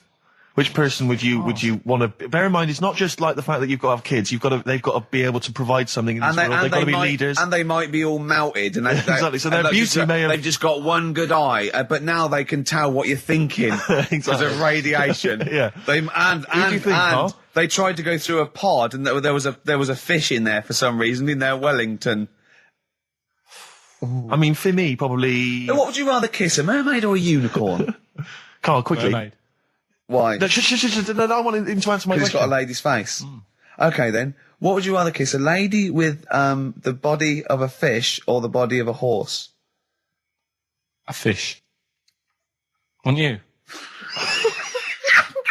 This is the best thing in the world. It's just like, when you call a file a rude word, and then the computer goes, "Do you want to open tits?" You laugh, because it's like, that's what playing with Carl's like. It's sort of like you input it, and you always get, you know what I mean? You sort of get... You get more back than you bargained for. Yeah. Oh. Oh, probably only because I've seen films, that one with that Hannah Darrell or whatever her name is in, and she looked alright. I've never seen Hannah a film Darrell, yeah. with a woman with a horse's body. Maybe if I've seen one, I might change my mind. Okay, can you email us a picture of a woman with a horse's body? Yeah. Yeah. Ricky.gervais at XFM. Or do they exist? Anyway, Do you reckon unicorns exist, Carl? no. Let's play another song then, because I think we were going to give away some Incubus tickets. We seem to have got sidetracked. Beatles, Revolution. Was that clear? Yes, it was. Yes. Yeah, Thank you. good. We got to speed this up because we know it's funny because our first link when we had to go at like the library and the playlist when we played the record, Carl went. You usually do it at the end when you've run out of stuff. Yes. What's left of? Yeah. So we started with what's usually our worst bit of material. So I think we've got to turn this show round. Right. Carl's been holding this together, to be honest. Yeah. It's Carl's beautiful naivety and, can I say it, Carl, in the nicest way, stupidity. Yes. That are keeping the listeners. I wouldn't class it as stupid. I'm only joking. I'm only joking, mate. Of course you're not stupid. Everyone knows you're not stupid. You're sincere, and that can sometimes be, frowned upon in this cynical world. Would you say you've learnt stuff from me in the past few weeks? Definitely. Definitely. Rather like a scientist learns from injecting mice. Yeah. No, but I've learnt from you about ants and stuff. I think every week, as weeks go on, I feel like We're learning from each other. I'm learning more now than I did when I was at school. And can I just clarify? Yeah. You weren't raised as an experiment and you escaped from a laboratory. You had regular upbringing in Manchester and that. Yeah, I didn't go to school much because my mum and dad had a caravan. Right. Don't be lying. XFM 104.9, 5 to 2. Absolutely. Ricky Gervais with me, Steve Merchant. Smirch. The Smirch. And the K-Man. KP, Karl Pilkington, the K-Man. Pressing the buttons. Yeah. See that in Heat this week? What was it? About the campaign to stop Carl going back to Manchester. Because he's a miserable sort of northerner who goes, London's crap and I'm going to go back up north. Yeah. And I only need £40 a week to live up there like king and all that sort of rubbish. Right. Well, Boyd from Heat, we met him at the that award ceremony. Oh, yeah. And we were saying about, he really enjoys Carl. He's getting a lot of people like people love Carl. him. And I was going, but he's thinking of leaving. He's going, start a campaign. And he did, and he put it in there. So the campaign, write in if you like Carl. If you think he's really annoying, then we'll stop talking to him. Yeah. But I mean, I like him. I love him. Yeah. Have you ever read the White Van Man column in The Sun, Carl? I've seen it. Are you familiar with this? This is where every day in The Sun they interview a guy who drives a white van, just, in order to get the kind of voice of the man on the street in the paper. And he has to answer, or just give his opinions, really, on events that have made the news each week. Just thought we could maybe throw some of these at you, Carl. Go on. Because we know to see what your views are. Yeah. So, just the first thing that comes to your mind, the sort of your initial reaction to each of It's these. top all things, but you don't need to know about them. It's just your philosophy on it. Yeah, so, just your views. Yeah. I have had a few days off this week, remember, so I don't know what's going on in the world. Yeah, you stayed in London, though, didn't you? You didn't bury yourself, did you? I normally see the news, but I didn't this week. Okay. So, what was your view on Will Young beating Gareth Gates in the final of Pop Idol? Don't like him. You know what I was thinking about when I was watching it all the way through? Yeah. How he looks like he's got a wire coat hanger in his gob. That sort of... Right. Again, it's radio, Carl. Radio. It's a great face. The funny face you're pulling doesn't Yeah, translate. and, a radio. And that's a problem for you, is it? And just the way he's from a really rich family. I opened up the paper on the Monday or something, and it had how he went to a posh school and he's got loads of money already. Yeah. It's just a bit... Key. Right, what's the second question? There have been huge rises in street crime, especially muggings and carjackings. What's your view there? More youth clubs are needed, aren't they? You think more youth clubs? I like that. No? Okay. I like that because it's so 1950s. Yeah, it's sort of like you want a bobby on the beat that'll clip you around the ear. So once they've come out of national service... Yeah. No, I love that. And if you find someone smoking a wood bomb, you make them smoke 50. Yeah, exactly. Oh, this is great. That is great. Did you used to go to youth clubs? Yeah. And they kept you out of trouble? You used to get into a fight afterwards when you came out. But for the sort of hour and a half you were there? You had a bit of pool and some boxing and a bit of pop.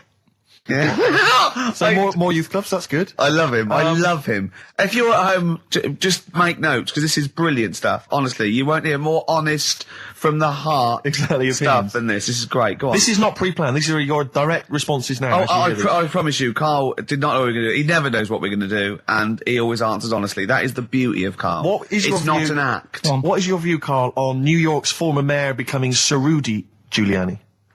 Sir Rudy Giuliani. Is he happy with it? He appears to be pleased with it. Let it go ahead. Fair enough. Okay. Go ahead. Oh, he's genius. Okay. Is he happy with it? He's like your nan. Yeah, yeah. What do you make of Michael Greco's character Beppe being axed from EastEnders? Problem for you? The whole soap thing. What's it's back in Coronation Street, isn't she? What's her name? Who? Bet. Lynn's. She thought she'd go off and be a bigger star. Yeah. All went wrong, and now she's coming back. Yeah. Always happens, doesn't it? Beppe will be back. Yeah. No one really cares. Sure. What was the van reply? What was the guy? The White Van Man says, obviously they feel the character has run his course, but I think he's a pretty good actor and I can't understand why. So, I mean, obviously there's a White Van Man there who's also got an opinion on script development. The through line, yeah. The narrative through line of soap opera. The 12-week narrative, the arc really showed It's itself just up. the two last ones I want your opinion on here. What do you make of a cat that's been cloned in a secret 2.5 million research project? To find out what? If What, they to can clone clone it? cats, yeah. Have they had to hurt it? Sorry? Have they had to sort of hurt it to do that? Have they had to hurt it? Yeah, or is it just scraping its tongue for some stuff? I think the cat's fine. The point is that they're cloning another creature, which is potentially very dangerous. Have you seen that film where they bring Hitler back? That cat, what if that cat turned out to be a world dictator? Exactly. What do you reckon of No. cloning generally, Carl? You concerned about it?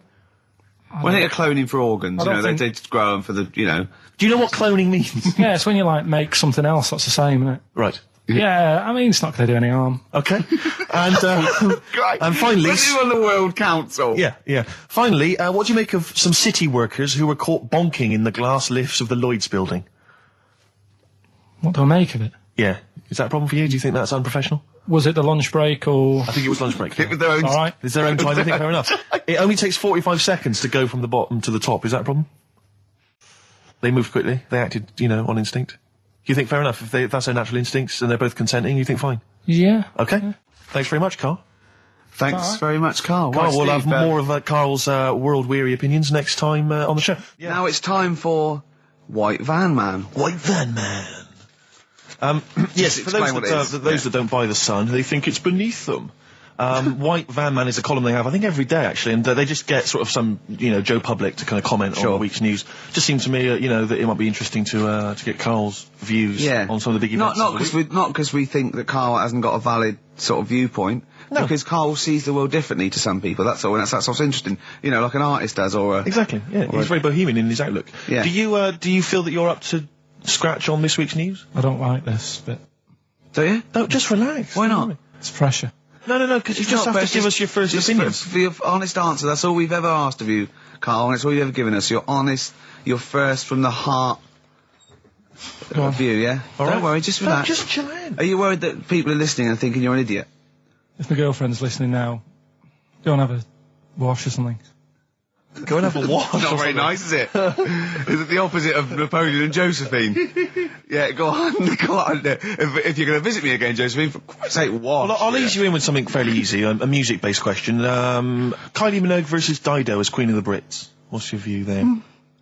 Go and have a wash. It doesn't really matter, does it? It doesn't really matter. What does it really matter? With the Brits. I was watching it the other night, and I think Kylie will be a good-looking old woman. Do you ever do that? Sort of I want to, Steve, I want to celebrate with you. Every time he opens his mouth, it says something like that. I want us to open a bottle of champagne. I know what you mean. Do you know what I mean? It's sort of like we did that. Yes. No, do you Go on. ever do that, though? Look at people, and another person who springs to mind, Jenny Powell. I don't think she's that good-looking now. Who's Jenny Powell? Is she that girl that used to be the assistant on Wheel of Fortune? Yeah. John Leslie? Yeah, I think she's a bit over the top for a young woman. But when she gets older, I think she'll look Be a bit of a nice. stunner. Okay. So for you, Kylie Minogue, whereas you don't feel that about Dido, is that right? She's alright, she's normal. I prefer Kylie's sister to Kylie. She Okay. looks, I could imagine her being hard work to live with and Who, Kylie? not Right. being washing up and that. And Right, sure. being a bit fussy. Okay. And what do you make of taxes rising in the next budget to pay for NHS improvements? Well, my dad went to hospital to have an operation once, Yeah. so I feel like it's worth paying it, because I've got something. Because people might have to go to hospital. Yeah. Yeah. Well, it makes a change when it's someone in your family, doesn't it? Yeah. Because you sort of realise... Yeah, a change is as good as a rest. And the weird thing is, if it weren't for me dad, I wouldn't be here doing this show, because when he was in hospital... Well, no, I'll stop you there. Yeah. To be honest, that's all you need to know. You wouldn't be here, true, but no, but... Well, no, because this was after I was born. so I would be here. But for his more direct involvement was what? Yeah, because when my mum was seeing my dad in the hospital, I got a bit bored, went for a wander, found the hospital radio station, and got a gig. Really? So in a real sense, if it wasn't for Carl's dad, Carl wouldn't be here. And did your dad, like, while he was listening to you, did he, like, sort of tap the nurse and go, can you get that twat off the air? Who's put him in that? Yeah. Come on. Okay, what do you make of the real-life Mowgli who's surviving in a Transylvanian countryside? Apparently, I don't know much about this story. I don't know. You know Mowgli, he's the guy from the one- Jungle Book. Yeah. The little kid that grew up with bears and animals and stuff. Apparently there's a real-life one in Transylvania. What were the things in Gremlins? What were the what? Like, in Gremlins, they were... Wait. Okay, this is an example. This is what your girlfriend said. Think. What were the things in Gremlins called? I can't remember. Just, I mean, really. Something like that, isn't it? No, wait. Just really think now, Carl. Just with everything with all the brain power you've ever used, think what the things in Gremlins were called. It's not there. There's a clue here. Oh no. Yeah. They're not. What? Gremlins. Yeah. Play a record, Carl. We were halfway through White Van Man. We were indeed, yes. Those lads came in. Getting Carl's views on some of the big stories of the week from the news. Carl, what do you make of the fact that the British Olympic curling team won a gold medal? I watched it. Uh-huh. I thought it was really good. The only thing that's getting on my nerves now is like, what was that? Is that a trombone player just sneaked in? That was me moving this microphone. Right. Incredible, wasn't it? Yeah. What an amazing noise. The only thing is, That shouldn't sound like that, should it? That's incredible. What a shoddy tin pot station this is. Well, we know that. Sorry, Carl. Go on. is like in all the papers now, in like the, the Star and the Sun all week, they've been like traipsing models over a bit of granite. Do you know like how those things are made out of granite? The things they throw. Oh yeah. And it just that bit annoys me. Okay. way The that, Daily Star? No, the way that this sport, nobody had ever sort of heard of it a couple of weeks ago. yeah. Sure. We win a gold medal, Yeah. and now in the papers it's like They've gone crazy. They've gone curling right mad. over it. Yeah. It's a good game now. Yeah. Good. Okay. Next. All right, good. Let me see. What about the fact that the world's tallest man is living in a semi in Neasden? It's all right, isn't it? Something that someone told me in the week is that, do you know all these tall people like this guy? Yeah. Which is a bit weird they've only just found him, considering he's the tallest man. I think that's a bit weird. Yeah. Someone genius. told me that, do you know the guy who was in James Bond, the big bloke? Yes. Jaws? He's got the same illness as this bloke. Right. And what it is... It's called tall. It's something about... You're suffering from tall. You've got a small tumour or something just behind this part of your head. Yes. Oh yeah. Just sort of in the middle of your eyes. Yeah. And the pressure on that makes you grow really tall or something. Yeah. So he needs to get it sorted. That's your advice to him. Yeah. Get it sorted. Okay, very finally, Carl, this is important. This is just projecting into the future. It's sorted. Just projecting into the future now, K-Man. Apparently, global warming will bring sizzling summers and weird wildlife to Great Britain in the future. Are you worried about that? How soon? Soon enough for you to worry. Yeah, it's pretty worrying. Okay. Um, You wouldn't prefer it to be sunny here all the time? no, because with hot weather comes weird spiders and that. See, I always think we're quite lucky here. Yeah. If you live in Australia, you might have the sun and stuff, but you've got like deadly snakes, Yes. which are deaf. Did you know snakes are deaf? Snakes are deaf. They don't have ears. Okay. So you're all right walking about behind them. Yeah. But if they see you ahead of you, You're not- you're in trouble. But yeah, with places like Australia, people go, oh, it's great, it's sunny, but they don't talk about the spiders and They keep the spiders. lizards Yeah. and stuff. Quite. So I think we've got a bit of both the best worlds. So you're worried though about in the future, vultures flying through the sky, we've got various creepy crawly snakes. You concerned about that? Yeah, well, there's I saw something in the news in the week that a load of sparrows or something was somewhere. Maybe that's the start of it. That's an interesting story. Was that front page or? There's a load of sparrows somewhere. About, Read all about it. Sparrows somewhere. Some sparrow somewhere. Sparrows somewhere. Load of sparrows somewhere. Sparrows somewhere. There you go. Anyway, Excellent. That's Thank great. you very much, Carl. That's Carl giving his views on the news. don't do that next week. Why not? I just don't like it. Why? Pressure. It's not pressure. You did brilliantly. Well, I think we should have a white van man session. Oh, white van I man think people tune in for the white van man Yeah, session. people who haven't tuned in, they don't know. If people aren't familiar with this, The Sun runs a column every day which is asking some punter from the street their views on the week's big events, and we just thought, why not hijack that idea but apply it to Karl Pilkington. Carl, I've seen much news again this week. you've not seen much news. Don't worry, I'm sure you have an opinion on it. Anyway. Give us it from your heart. So Gladiator. Okay, so, well, on the subject of Gladiator, what do you make of Russell Crowe's appalling behaviour at the BAFTAs? This is, I heard a bit about this. This is, when he got some director or something, because... Director or producer and threatened them, because they cut his bit, didn't they? They cut a poem that he'd done during the acceptance speech. I watched it on Sunday night. I didn't realise it wasn't live, to be honest. Yeah. But, I quite liked the way it was to the point and didn't mess about. He went up, he said thanks. So you're saying that he shouldn't have beaten up the director? Is that what you're basically saying? It's a bit over the top. You thought I so? mean, if you didn't have time, if you really, I mean, what's the poem got to do with the film anyway? He was an awards. So do you think it's ever justified to beat up a TV director if you're a major Hollywood star? Depends what he's done, but I mean... Right, what would he have to have done, Carl, for it to be fine for him to then beat him up? The thing is, right, forget all the beating up. At the end of the day, it was a awards thing for a film. The poem had nothing to do with the film. Yeah. So go up, collect your award for that thing. And if he really, really wanted people to hear about this poem, he could have photocopied it and Sure. left it at the entrance and said, on your way out, this is a really nice poem, pick one up. No, but the thing is, he knew it was televised, so he knew by saying that poem once, he was reaching 5 billion people. That's a lot of photocopies. Do you see what I'm saying? I'm not saying he was justified. It wasn't a poem award. If it was an award show for poems, you'd say you can't cut it out. It'd be like doing the top 40 and then going, number one's good, but we haven't got time for it. But it's a films thing. Okay. And he went up and he got the award for the film. Which film was it for? I don't know, but when I wanted to give you results, I said, let's give Carl his results. Steve went, no, we should introduce people to Carl again, just remind people what Carl's like. And he's so right. I'm so glad we did this first. Am I right, though? Carry on, Steve. Okay, the next topic, what about this big debate over whether Kylie Minogue's had a bum job? I'd have to see it. Next. Okay. What do you make of Will Young's single? He's the Pop Idol winner. It's going to net record-breaking sales, apparently. It's going to go straight to #1. He's had millions of copies sold. I heard last week that you had to, if you wanted to buy it from Woolworths, you had to go in and put £1 down to guarantee you getting a copy. Wow. I think that's stupid. But what do you make of it, though? Do you think... As a song? Both as a song, and are you excited about Will Young and his future?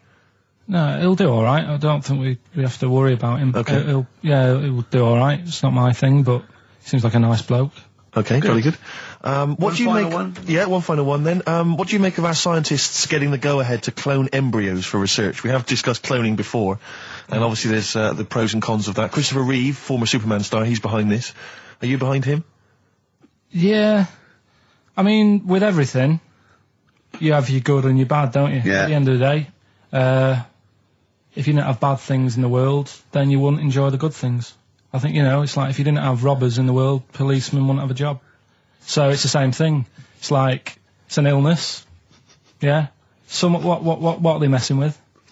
It's probably a bit too detailed to go into there, really, but... Do you know what I mean? Yeah. It's good and bad. You can't have it all. Yin and yang is what you're saying? Yeah. Okay, Carl, I can't argue with that, mate. I want to play a track now that I haven't heard for a while.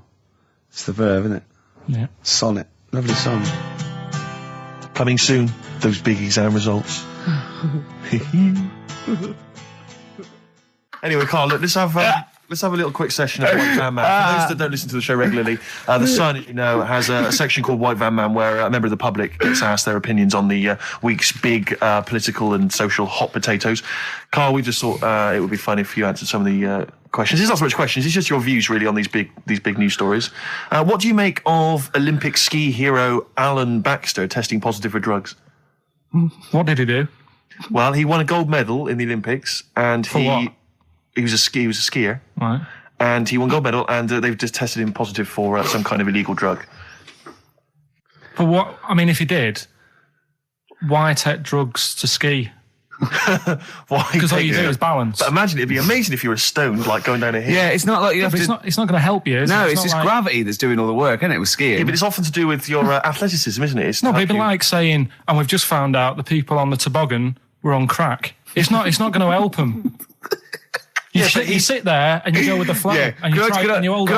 Could I say, the drugs he was Apparently taking... that's his defence, He probably wasn't jacking up H or, dropping a few E's or getting stoned. He was probably taking more sort of Steroids. performance-enhancing drugs, as opposed to him just like scoring some shit around the corner from someone, getting off his tits and jumping in a toboggan. Doesn't mean that, does it? He wasn't off his nut. Yeah. You tested you pissed out your head. But why doesn't he just say, don't be stupid, why would I do that? It's just not going to help me out. But it is, isn't it? Because performance-enhancing drugs do. Wait a minute, Steve. Wait a minute, Carl. Right, look at this way. Okay, look at me. Yeah, have I got his attention? Yeah, the lights glinting off your ring there. Yeah. Attracted him. Okay, right. Now keep concentrating. Right. Some athletes, you're aware they take drugs. That's to build up Swimmers muscle and stuff. Yeah, swimmers. For Runners. example, runners, yeah. Not only do they help build muscle, right, but they can actually, give them a boost performance-wise, Yeah. sort of like steroids and all this sort of stuff, right? So that's the sort of thing we're talking about, okay? Right. So again, He wasn't on a why bomb would that help before. you? What? Why would that help you when all you've got to do is balance on skis? Not when you're at the Olympic level. Yeah. There's a lot to do with, your body and your No, it's legs. practice, isn't it? It's like if you've skied for years, then you've got good balance after a bit. Oh, do you know what, Carl? Do you know what? You've made a mockery of drug taking. Well done. Right, next one, Steve. I hate this bit. I hate this. I don't know if you saw it. What did you make of Posh Spice's Warts and All documentary? Yeah, I saw a bit of it. What did you make of it? I mean, people are slagging him off, aren't they? Saying, she's daft and that, but Don't make you. she's. I think they're all right, honestly. Yeah, I think they're all right. She's all right. I mean, I think David's really a decent bloke. Sure. Do you agree that he's quite a simple man? Yeah, but he's a footballer. He doesn't need to be. Do you know what I mean? It's like me. Yeah. Like, all right, I only got an E in history. But knowing about the Tudors doesn't help me press these buttons and put the next CD on. No, sure. Do you know what I mean? Yeah. So good luck to him, and he's done well out of it. And it's just jealousy. Yeah. I remember though, when I was back in Manchester, was in Piccadilly train station, and he was there, right? Not as big a star as he is now. Yeah. Back then, but he was stood there, and I was so close to going over to him and saying, "Did you go to my school?" Because I recognised his face, but I didn't know who he was. Do you know when you sort of go, "Sure, I went to school. It's not the one with the big head." Yeah. But I do recognise him. Then my girlfriend got off the train, and I said, "I'm sure I know him." She said, "Yeah, it's David Beckham." And I was so thank close God to for your going over. girlfriend. Does she get an awful lot of scrapes, does she? She does, yeah. Okay, what about the fact that the pension crisis is going to force Britons to work into their 70s, Carl? You might have to carry on working into your 70s before you can claim a pension. I think it's a good thing. Because you see a lot of old people who look bored. Okay. And I honestly think if you keep your brain busy, you'll live longer. Yeah. It's only when you actually shut down, right, that's when your body sort of dies because it doesn't feel it has a purpose. Yeah. It's like if you've got flu, keep going to work. If you have a day off, you just feel worse. You'll mope about at home. It doesn't do you any good. What about, where do you draw the line there? What if you, say, lose a finger? Pop into work? Depends. If you can't concentrate because it's painful. But what if you're a typist? You're not going to type as many words, but you'll do more at work than you would having a day off at home. Sure. Okay. Tony Blair turning trendy with his Paul Smith designed naked lady shirt. I don't know if you've seen this. It's the one with pictures of naked ladies on the cuffs. And, I mean... Okay. And finally... see, this is what annoys me about this feature. It's just, what's that? So what? Yeah, but it's the Prime Minister of this country wearing a trendy shirt with naked ladies on the cuffs. All right. Okay. And finally, what do you make of the fact that Top of the Pops have banned Will Young singing both tracks on the number one slot, and consequently he wasn't on there at all? They had to show the video. It's the first time anyone's ever made this demand. He wants to sing both the A and B side. Well, he can't. It's double A, yeah. Double A side. That's what they wanted to do. That isn't how it works, is it? Yeah, I agree, yeah. And the thing is, which one I mean, at the end of the day, loads of people have bought it, haven't they? And it's Yes, like one of the yeah. best. So it doesn't really matter what it does because people have got it. They can listen to what song they want at home. Doesn't matter about what Top of the Pops do. Yes. And it's just annoyed me now. It's Who's annoyed you? just what goes on in the world. I tell you, you're better off not knowing. It's better being in my little world. If that's what people are talking about on the streets and asking the white van man, do you know what I mean? I think you're right, Carl. I think you're right. Jeez. Shall I play a lovely song for you? Because you're getting all stressed now, aren't you? I've not had a good day. No, I know. We tell you about it. It's not a good day. Well, I'm going to play a Neil Young track here of Harvest. It's Alabama. It's beautiful, and this is for Carl. Right. Steve, it's time for White Van Carl. We should definitely get some jingles. I think the show sort of lacks jingles, I think. Yeah. Noises. Yeah. Funny sound effects. yeah. Well, that's Wow. Yeah. What's Mr. Nosy Neighbour interested in? Hello, what's going on here? Oh, we should definitely get some pre-recorded comedy noises, Carl, Yeah. for next you know, week. that's my job, but unfortunately I'm busy reading about Hitler.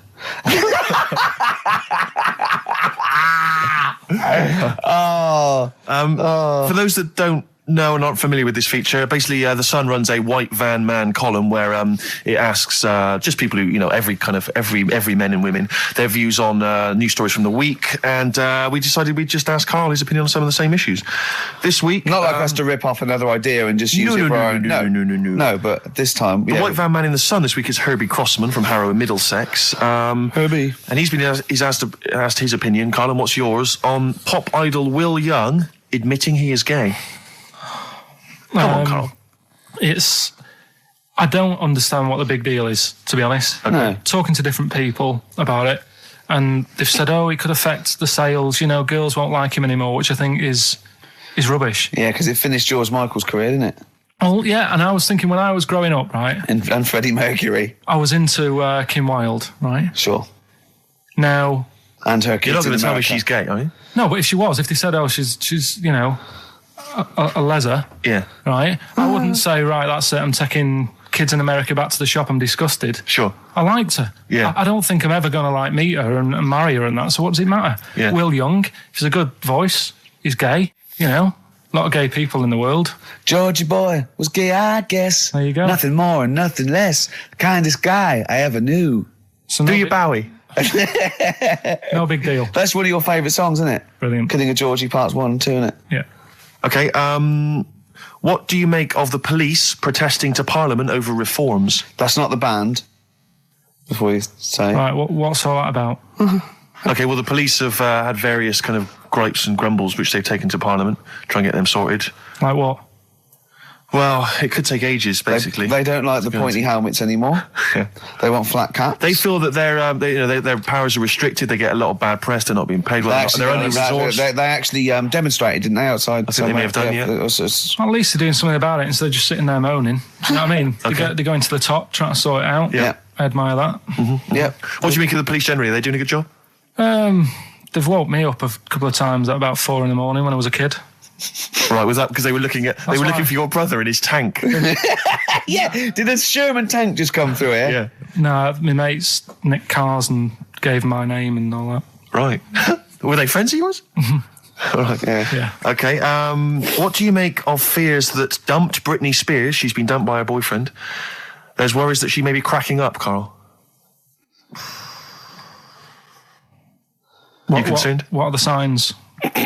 I'm not entirely sure. I'm just reading from this section, but I would assume that she's obviously showed signs of depression, maybe. She'll be all right. I remember, Zoe Harris, when she sort of got bored of me when I was a kid. Yeah. Get over it. I don't even think about her now.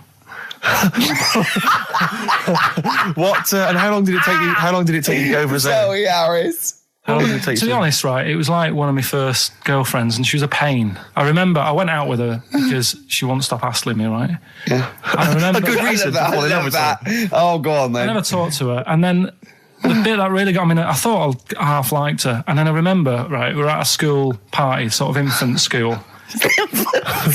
Infant school? Right. Are you sure it wasn't junior school? Well, it's on the cusp. Yeah. Like when you're about to leave infants and go to the next one. Yeah. And she was crying because You were saying, I don't think we should move in together. She was crying. She was crying. Oh, old was she? Had you She must stolen have her been- milk? She must have been nearly 6. Why didn't she grow up? No, she was crying because somebody had stood on a dress and put a bit of an hole in it. And I said, oh, for God's sake. I can't stand this. Oh, So God. you- I just think him. So you gave her a slap. I just think of him like 6, like with clogs and a flat cap, going slightly bald, going, for Christ's sake, woman, come on. Oh, Light my pipe. I finished it because all her mates were saying, come on, Carl, she's upset. And I was like, oh, whatever. So I saw her again. hold on, though. Wait a minute. What do you mean all the mates were saying, like, come on, Carl? They were 6, weren't they? Yeah, but they were saying, come on, she's crying. Help her out. And, Like, and you she's- did nothing? She's got injured. Got a hole in her skirt. Yeah, but she was upset and you were her boyfriend. Well, So what did you do? Tell me the story. Where were It you? didn't work out. You were at some kind of school do. There was a hole in her That's why dress. it didn't work out, he said. Do you treat your current girlfriend in the same way? This callous disregard for someone's feelings? His current girlfriend does not tread on her dress, does she? Oh, she didn't. So do it, as far did as she? you're concerned, what was her name? Sarah? Zoe. Zoe Harris. You just felt like, well, if she's going to make a whinge about, a silly little hole, screw her. Yeah. You're all heart, Carl. What would you have done? I'd have gone over there and give her a lovely kiss. You wouldn't. Yes, I would. We were playing Dead Arm. In the corner. Ask him another question. Okay, very final thought then. What do you say to the fact that a judge has decided that we, the general public, have a right to know about stars' flings? Basically, this is an excuse. This is basically saying, should papers be allowed to print tittle-tattle about celebrities? Oh, this is. Providing it's proven true. Oh, this is something about, isn't it, a Division 1 football or something? It definitely had a Premiership football had an affair, and it is true, but he's trying to keep privacy. And the judge said, well, it's not for us to censor the press over things that are true. Right. It's up to the general public to either boycott or not. That publication. What do you think, Carl? What about all this? Exposing, going through the the bins of celebrities. It's not right, is it? But No. people are interested in it and buy the papers to read it. Do you know what I mean? I mean, like I said to you the other week, everyone has a go at Beckham for not being that bright. But at the end of the day, he's a good footballer. It doesn't really matter what goes on off the pitch, does it? Do you know what I mean? Yeah. So But what if you were I a don't celebrity and they sort of splashed over the front page the fact that you just, didn't care Left less my for Zoe girlfriend Harris because- Yeah. and her torn dress? Zoe Harris is still upset. Yeah, they dug her out, The night Karl Pilkington reduced me to tears. Nah, I haven't done anything that bad. Sure. I wouldn't be worried. Did you win the dead arm contest? No. I was thinking about that the other day. Do you think there's a chance I could get blood clots in later life? Did you play that a lot? Yeah, a hell of a lot. Did you ever do it but like kind of headbutting? No. Okay. Because that would have explained something. Dead arms. Sure. Anymore? No, that's it, Carl. And Thank you very it much was indeed. with people's blessing, was it? You had to give them a go? Yeah. And you played it with girls? No. All right. Oh, my mates. Right. So you were okay. playing dead arms while she was off dancing and getting her hole ruined? Yeah. You romantic, you. That's great. And you haven't changed a bit, have you? You still do that to this day, don't you? At functions and events. Oh, dear. Well, dear. what track we got here? You've brought in a track. Yes, I here, just Steve. thought I'd dig out some old Elliott Smith. I've quite enjoyed his work, and this was a previous single and the first track from his album Figure 8, Son of Sam. Express 2 featuring David Byrne, Lazy, XFM 104.9, quarter to 2. I'm Ricky Gervais. Steve's got the sun. Yes, I'm just looking for We're the White just going to be Van doing column. White Van Carl, where we ask Carl the questions the sun asked some other bloke. That's right. Because we think Carl's got more to say than anyone on anything. Carl only tells the truth, by the way. Just remember that, listeners. Off you go. Yes, well, today's White Van Man in the Sun is John Slade. He owns his own door maintenance company. His answers are very informative, I have to say. But Carl, what do you make of the Channel 4 producer, aged 30, who duped a school into believing he was a teenager for a documentary? Are you familiar with this story? No, go on. Well, basically, a 30-year-old guy kind of fooled the school into thinking he was a pupil for a secret documentary. The school's outraged. Do you think that that's for you? Should anything go when it comes to making TV? I think I've said to you before, there's loads of kids at my school. I remember being in the first year, and kids who, what year do schools go up to? I was in the first year. What is it? 11. 5? Oh, sorry. First year of infants and juniors. No, secondary school. 11. Right. Year 11. Kids have beards and no, stuff. not year 11. They're 11 when they first go to secondary school. Right. Well, I'm 11. The kids at the older end. Well, there's a Well, it fifth form, depends. and then You there's can leave when you can leave Right. when you're 16, I think, can't you now? Right. Well, kids who were 16 Yeah. looked old. They did have beards. I remember going there and thinking some of them were teachers. I think he's answered that. Next one. What's the next one? Tattoos and everything. I think they had kids in the earlier years even. What do you make of the fact that Mariah Carey's £38 million payoff has cost EMI staff their jobs, and we're talking 1,800 EMI staff who have lost their What do jobs? you think of that? Yeah. I mean, is that silly money, Mariah Carey, on 38 million? She doesn't need that much. She doesn't need that much. She has to dress nice, though. It's not her fault. I'd say it's bad business. Okay. Because EMI, did you say? Yes. Right. They've got rid of them staff. Yeah. Mariah Carey's left. Who's going to do the work? Do you think Mariah should come back and do some temping? Well, they should have got a loan and paid her. Okay. Do you know what I mean? Vicious circle, that. Right. Have you done a business degree or anything? Have you? Commerce. You did commerce. Where did you do that? What did you do with that? At school, I'd learned how to fill out a cheque, pay a bill, and I think I had a trip round Kellogg's.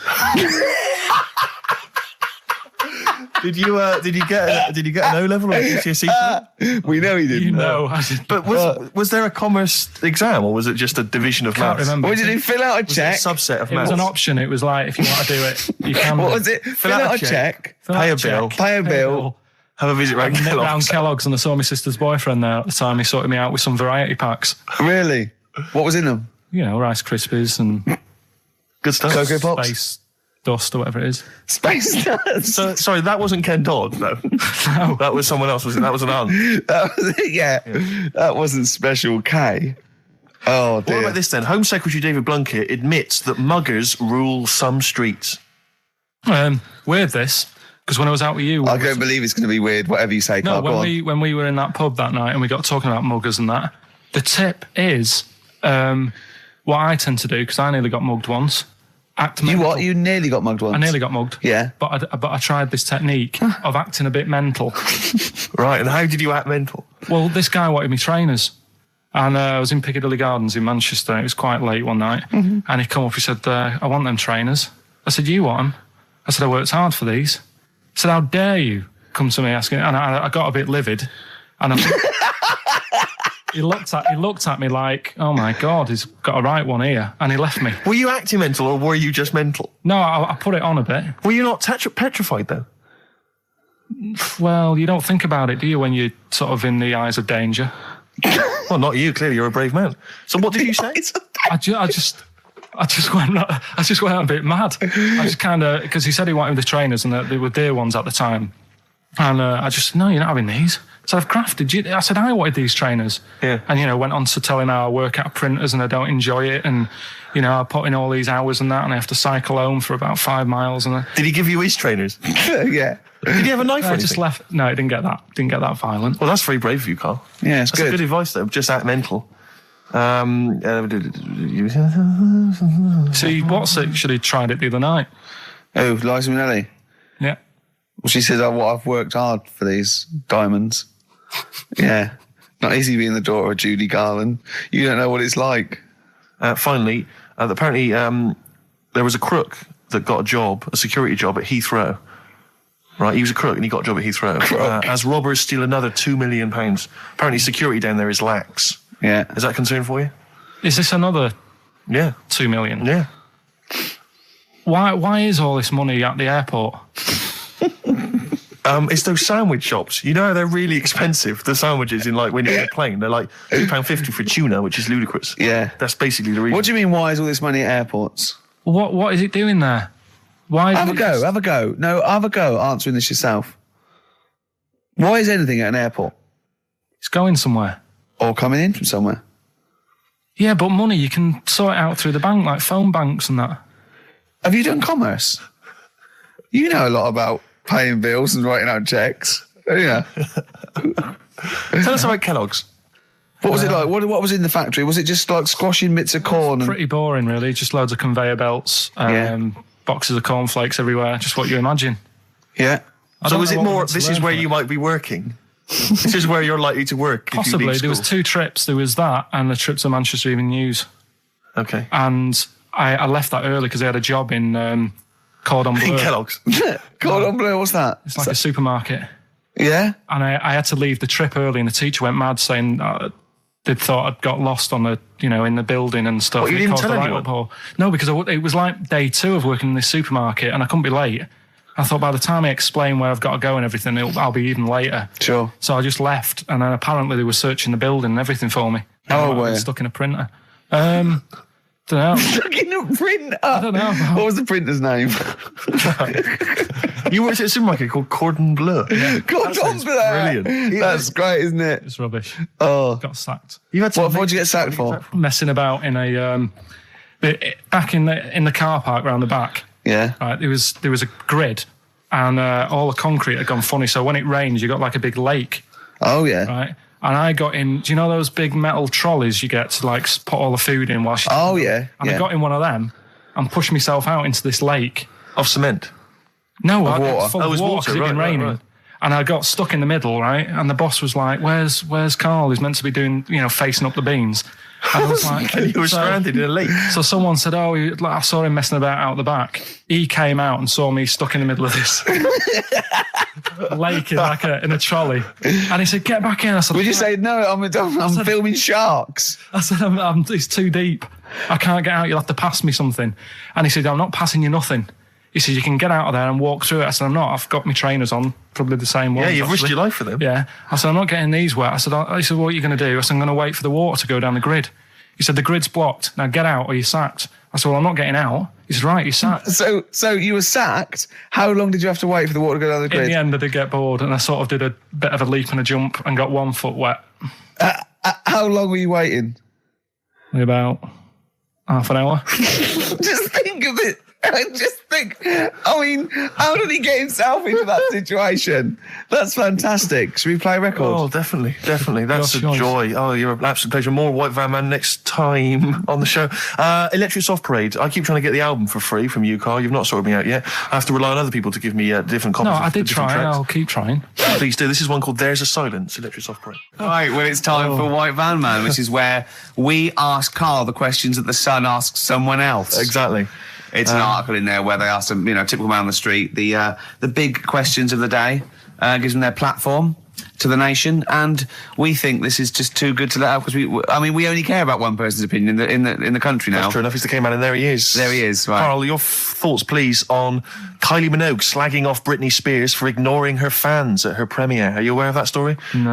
She got booed at her premiere of her new film, Britney, because she'd left her fans waiting for like an hour. Some of them had travelled up from Bristol, other parts of the country. 3,000 of them. Loads of them screaming for her. She just went straight into the theatre an hour late, just gave them a quick wave and straight in. Didn't even And they bother were to shake their crying hand, and sign any slagging her off. autographs.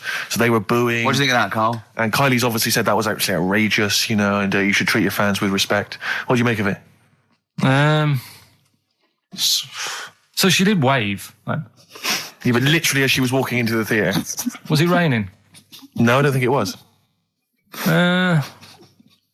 He's like a defence lawyer who hasn't really read the brief. He's just winging it. Judge, first, was it raining? No? Oh, shit, I was relying on that. Was she running late for the start of the film? Yes, but that's her own fault. I mean, the people are inside. They're not going to start the film without her. It's Britney Spears. Yeah. She could take some time out. When Tom Cruise came here, he spent like an hour and a half shaking people's hands, talking to people on their mobile phones, all sorts. That's Tom Cruise. He's a bigger name than Britney. I know, but he's a smaller person, but he's a bigger name. What do people want from people? Do you know what I mean? Yeah, An autograph, things like that, a photo. This one's going nowhere, Steve. Is there another one? Fair enough. It's not bad. If she had more time, she might have done it. I bet she would have done it on another day. I mean, I'm not feeling too good today. But you're going to still take time out to sign people's autographs, surely, when you leave the building. Yeah, there's always a bit of a crowd, isn't there? Next. Go on. What do you make of New York's ex-police chief saying we need more bobbies on the beat? He's come over here. He's the guy that sorted out crime in New York City. He's come over. He said, "You're going all over the place here. You need more bobbies on the beat, more policemen, a visible police presence." There was something last week about some copper in London who was sat on a bench, and he was asleep or something. Oh, yeah. And people were like outraged because like he should be looking after England's people not nodding off on a park bench, which is a bit daft because They were shouting he should be looking after England's people. Looking after England's people. Was this the 16th century you went back to? What do you mean he should be looking after England's people? you know, wherever he was, if he was in like a park somewhere, Yeah. they were like really annoyed because he was asleep. But Sure. the way He was I probably look at it, undercover. Well, no, but the thing is, if there would have been any trouble, I'm sure he would have woke up. Yeah. If there was any if someone needed help and he screamed, he would have woke up. So I don't know why they were having a go at him. Yeah. And, And you he know- might not have been there at all. So, you know, it was, you know, so Yeah. he probably have his radio turned on, didn't he? Yeah. Listening to Heart. So you're not concerned then that there's not the crime's going I up? think there's enough. I see quite a lot of them whizzing around. Okay. You're happy then? Yeah. As long as you're happy, Carl. So you don't think it's too much crime? No. Just the right amount of crime. Yeah. And something new we're trying out, because Rockbusters He's dead, thankfully, yes. is it's gone for a bit. It's over. Crosswords. Crosswords. Oh, this sounds intriguing. Where'd you get the idea from? What's the basic format of this? Right, what I've done is I've take like a popular saying from the show. A popular what? Popular saying, something that crops up quite a lot in the show. In our show? Yeah. Yeah. First thing that sprang to mind was there's this hairy Chinese kid. Oh, classic. But more commonly, it would be something like, Carl, you're an idiot. Yeah, play Carl, record, you you're idiot. a fool. Carl, you're a fool. Oh, what did you mean? You let us down again. Yeah, You should Carl, where have here. you been? Yeah, Oh, you've got a headache, have you, Carl? Yeah. You better lie down. Oh. Typical Yeah. phrases like that, Yeah, sure. typical phrases like that, yeah. Carl, you're a loser. Yeah. Oh, yeah. Right. And what I've done, I've got a load of different songs and took words from the different songs and then joined them together Yeah. to make There's This Hairy Chinese Kid. And then people have to email in and say what the 5 songs were. It sounds like the most complicated game ever. I'm looking forward to it. Have you heard any of this, Rick? Because I've not heard this at all. I'm Yeah. not familiar with this. Well, all it is, it'd go like, Eric Chinese kid. And it's from sort of 4 different songs. Right. And you've got to identify the songs. Right. Wow. How many songs in this, Carl? You 5. There's This Hairy Chinese Kid. Okay. Right. So, And what are the prizes for that? Are these the prizes? Yeah. All right, well, let me tell you what they are. They're not too bad, actually. We've got Live Forever, which I assume is a CD that ties in with this new film. think of that. A well-known phrase from the show, and it's hairy Chinese kid.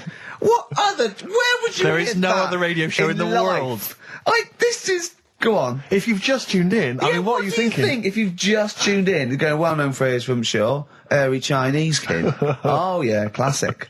They'll be playing that in charades this Christmas. So yeah, this is a CD that ties in with this new film Live Forever, which is all about Britpop, and so there's stuff on there from Oasis, Blur, Pulp, etc.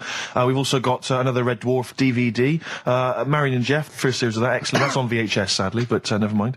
And also the very best of Led Zeppelin, a 2 CD set there with all the classics on. So that's not bad prizes, actually. Carl, you've done yourself proud. We've upped it. We're getting serious now. We're playing in the bigger league. We've upped the stakes.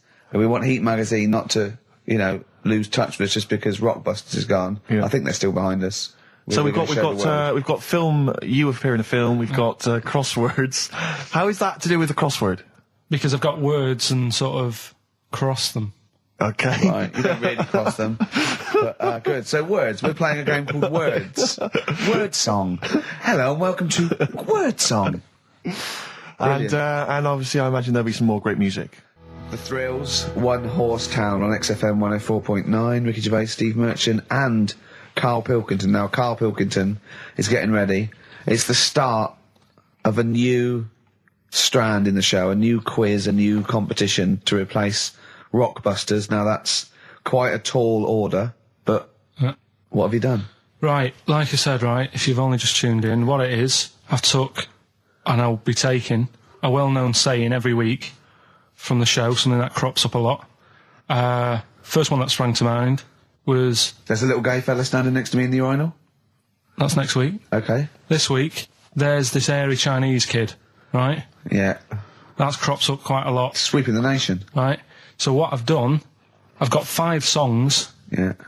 and I've edited them together to make that saying. You've got words from songs where any part of that sentence occurs to recreate it. Yeah. Now, what do they need to do? Do they need to say what the song is? Just the 5 songs? I mean, I was going to say song and artist, but if you want, just a song. So there's 5 things there, and if someone doesn't get all 5, it's still worth emailing in because we might give it to the one who's got the most, and then Can I suggest we go for artist rather than song? Only because sometimes it's quite tricky to get a song title. Sometimes it's very odd, or it's not quite what you think it is. So maybe artist is an easier one. Are you happy with that, Carl? It's your competition. I mean, Steve always does this whenever I come up with an idea. Oh, yeah. I'm just trying to make sure it's just the best it can be, Carl. Yeah, no, he came up with a few game shows and Steve was going, no, it's no good. And Carl said to me, he said, it's the one of The Office ever got on telly. Yeah, but, well, we shall see how Cheapest Chimps plays out. But frankly, the fact that you said to me, Steve, I've come up with the best game show ever, it's called Cheapest Chimps, what's the idea? I don't know, I just like the name. It's something to do with chimps. I thought, well, I'm not sure that's the best game show ever. And what was the other one you came up with that you told me about? I think a few people will be disagreeing with him, Carl. I think people will say that Cheapest Chimps could be the best game show ever. You know, when I was at school, people like you, I really didn't like. You're a stirrer, Gervais. He flits, doesn't he, from one side to the next, Carl. The one thing, we may argue, mate, but at least we're consistent. Ricky Gervais flipping from one side to the other. One day he's on Carl's side. When was the last time Steve wrestled you to the ground and got you in a leg clamp? No, you're right. Never. What, is that supposed to be a good thing? Well, didn't you see us? Yeah, I saw you struggling in Carl's office earlier. He was punching my legs to release me. We were on the floor, and I was squeezing him with my mighty legs, wasn't I, Carl? What? It was like, I imagine that's what a crab feels like when an octopus has got it. We were playing that, weren't we? So anyway...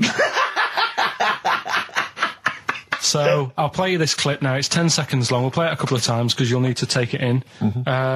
So here it is then. What are we saying? We're saying artists? Let's go with artists. Artists. So email in ricky.gervais@xfm.co.uk. Name the 5 artists it has taken to make up the saying, there's this airy Chinese kid. Give that email address again. ricky.gervais@xfm.co.uk. There's this airy Chinese kid. Here we go.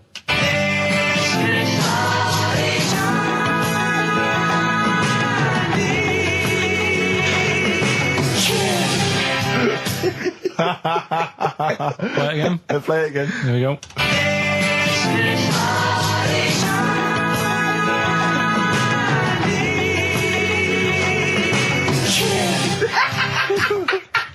I think you better play it once more. I've got them. Have you got them all? Yeah. That's nice work. Here we go.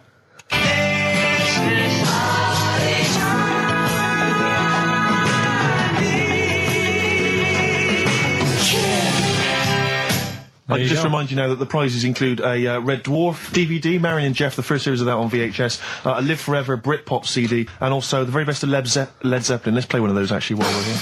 Brilliant. Rock and roll. One of the prizes on Carl's competition this week is the very best of Led Zeppelin. That's obviously rock and roll. We've also got a Live Forever Britpop CD, Marion and Jeff, and Red Dwarf. And should we play it again? So people have got this another hairy chance? Chinese kid. Who are the artists? Here we go.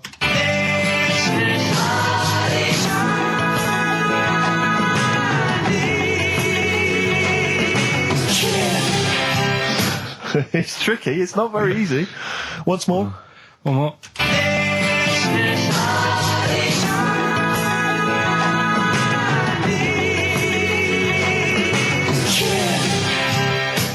Well, there you go. Ricky.gervais@xfm.co.uk. Those prizes can be yours. Who is he and what is he to you? We have not had any successful answers on your quiz, Carl. We've had people who've got what you get a when you maximum put of 4. a duck in a microwave. Yeah. Bill Withers. Nice. All right. Cheers. So I'm not talking about Cheapest Chimps. That's safe. That's going to run and run. Yeah, that is going to run and run. That's really got legs. I'm going to check the press Monday. I can only assume it's a triumph. Exactly, another Pilkington triumph. Yeah. I'm going to give the prize, if you don't mind, Carl, to Karen and Jeff Gillian, because they're the only one they were the only couple that got the second answer, which was very, very But tricky. they got 4 today. But they only got 4 right. 4 is the top answer, so should we give the answers play it, now? Carl, and then tell us who each one is. All right.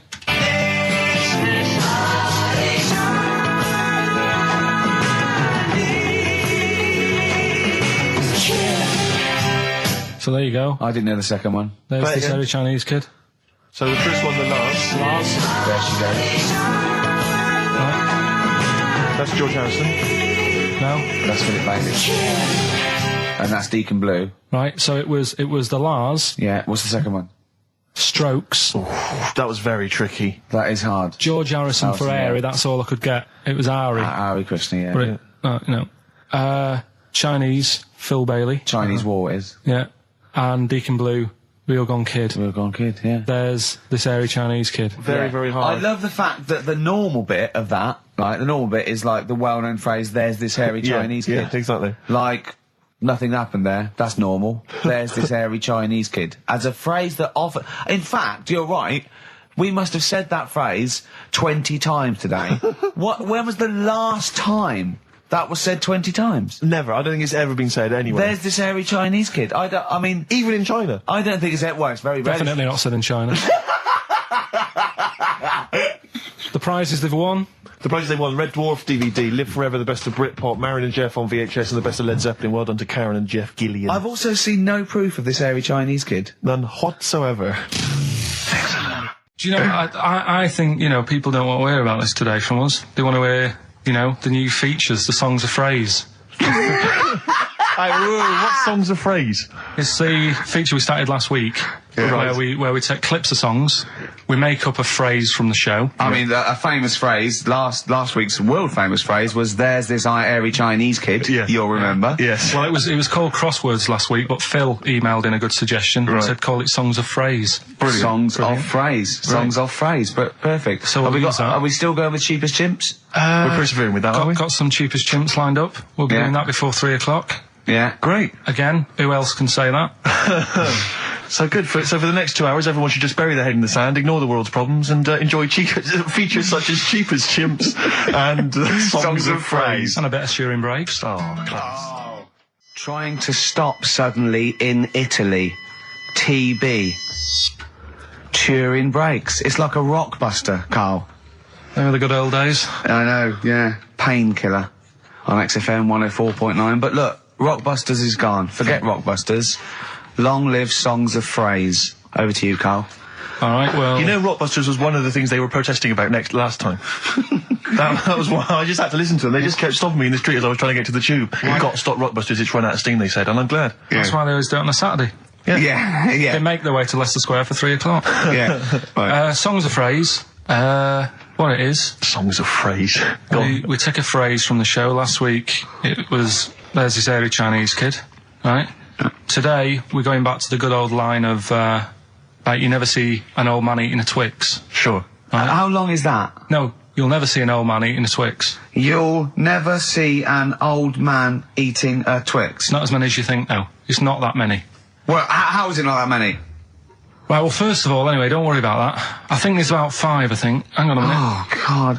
Why do we leave him alone to do this, I don't Steve? understand. I mean, it's like, I'll tell you what, we were flying them. 6 different songs. 6 different songs. That's a lot to get, Carl. But what happened is, I couldn't find a song with Twix, so we've changed the chocolate. Oh, this is rubbish. We're not doing it. We're not doing it. No, you've got to be punished. We're not doing this. Do it next no, week. you'll like it. No, shut up, Carl. No, just no. We're He's not put a doing lot it. of effort in. So what? You're right. He's got to do it right. He's got to do it right. No. There's too many. We said too many. It's not. He's changed the thing. It's not a one-off phrase. It's ridiculous. It's absolutely pointless. Rick, if only his parents had spoken like that to him sometimes in the past, Do you know maybe what I mean? we wouldn't be having this discussion You're not now. doing it. Come on. No, we're not doing it. Steve, what do you think? I'll tell you, we've got the prizes, but I'm not even going to bother giving. I'm not even going to bother. I think we'll just share them out amongst homeless. Absolutely. No. There's troubles in the world, and I'm not going to let you faff around doing nonsense like that. It's ridiculous. Well, let's do it for this let's week. play a beautiful song. What do you think? I'd love to hear a great song. Yeah, the times they are changing. We've said that. Look at Rick, Mother Nature on the run.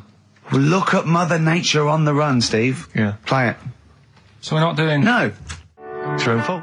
Now, Carl, the big question, as we know at the moment, is whether we're going to let you do Songs of Phrase or not. Rick, I should tell you now, there has been a flood of... Oh, no, there hasn't.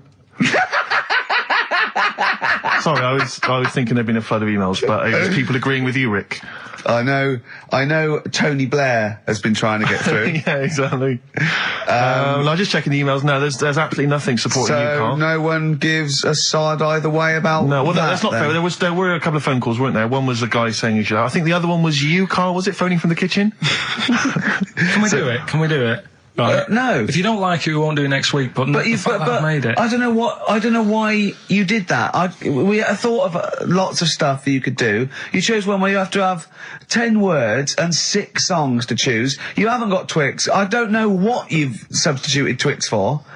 Okay, I got to say now, I'm going to sit on the fence, so I'm quite intrigued. Okay, right. What hear it. have you substituted Twix for? Well, I can't tell you. Of course you can. No, I can't because people have to listen to it and work out. All right, let's just hear it. Let's hear it then. No. They know what they have to know what the word is. They have to tell what the song is or the I artist. prefer just to play it. No, you've got to tell them what it is because they might not even know what word they're I think looking you should for. let's hear him out. Rick, Right. please, democracy, that's what we're fighting for. Come on. Right, you turn them up. Right, okay, I'll put the headphones on. Go on then. Okay, so hang on, the phrase originally was... Is you never see an old man eating a Twix. Right, and we're trying to identify a number of songs which you've used to make up that phrase. And you email in xfm.co.uk/Ricky with as many as you can get, and whoever gets the most right can It's win so some stuff. complicated. This is It's so not. complicated. Right, here we go. I'm baffled by the email address. I couldn't figure What's that the out. email address again? xfm.co.uk/Ricky. Right. Right? And there's some link on there, is there? That, Yeah, that you just press and it comes through. Or isn't that? Right, here we go then, right?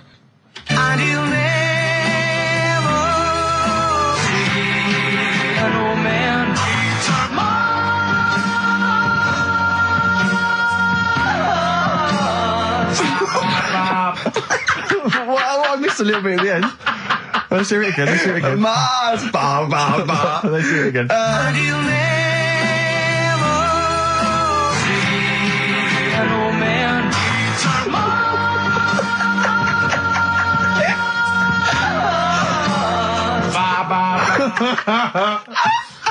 Oh, no.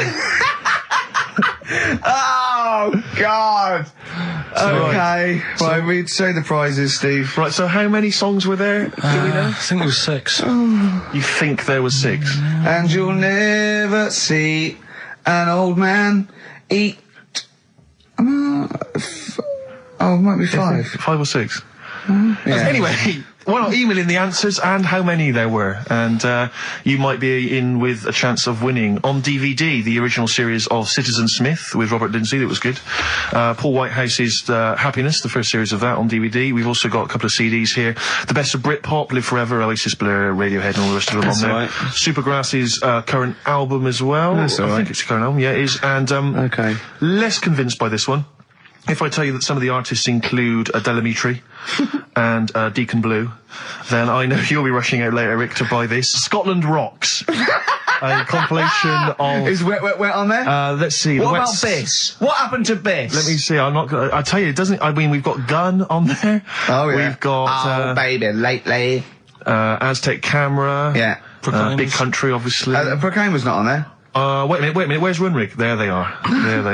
And obviously Rafferty, Baker Street. Do-do-do-do-do-do. Brilliant. So that's definitely worth entering for, surely. So xfm.co.uk/Ricky. Play it one more time. Yeah. Just in, right.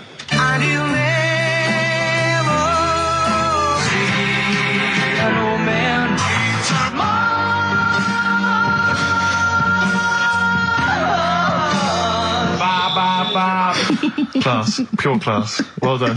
Okay. Yeah. All right, there we go. Oasis. Stop Crying Your Heart Out on XFM 104.9. I'm Ricky Gervais, with me Stephen Merchant and Karl Pilkington. Karl's competition is in full swing now. I just will remind you, when playing songs of phrase and trying to guess the songs and artists, what do you want, songs or artists? I think songs. Yeah. All right. But that's ambiguous, isn't it, what a song title is? Where Yeah, if I you think know it should the be artist, artists, definitely. maybe the artist cleans it up really. Yeah? Yeah. Should we do artists? Artists. Okay, you know if they know what it is, because that'll stop any ambiguity, won't it? And don't worry if you haven't got all of them, because the winner last week didn't have all of them, but it's the closest one. I understand when you're trying to guess what's in Karl's mind, you can only get so close. Yeah. Do you know what I mean? He wants us to bring in Darren Brown. He go, because he won't be able to read my mind. And Yeah. I think he's right. I think he might be. I think he's the one person that could outwit Darren Brown. Yeah. Now, moving on, Karl. As we have to. Should we just play it very quickly? Just play again. Just if Karl's you're okay, you competition? want to join in. Go on then, one more time. It's songs of phrase.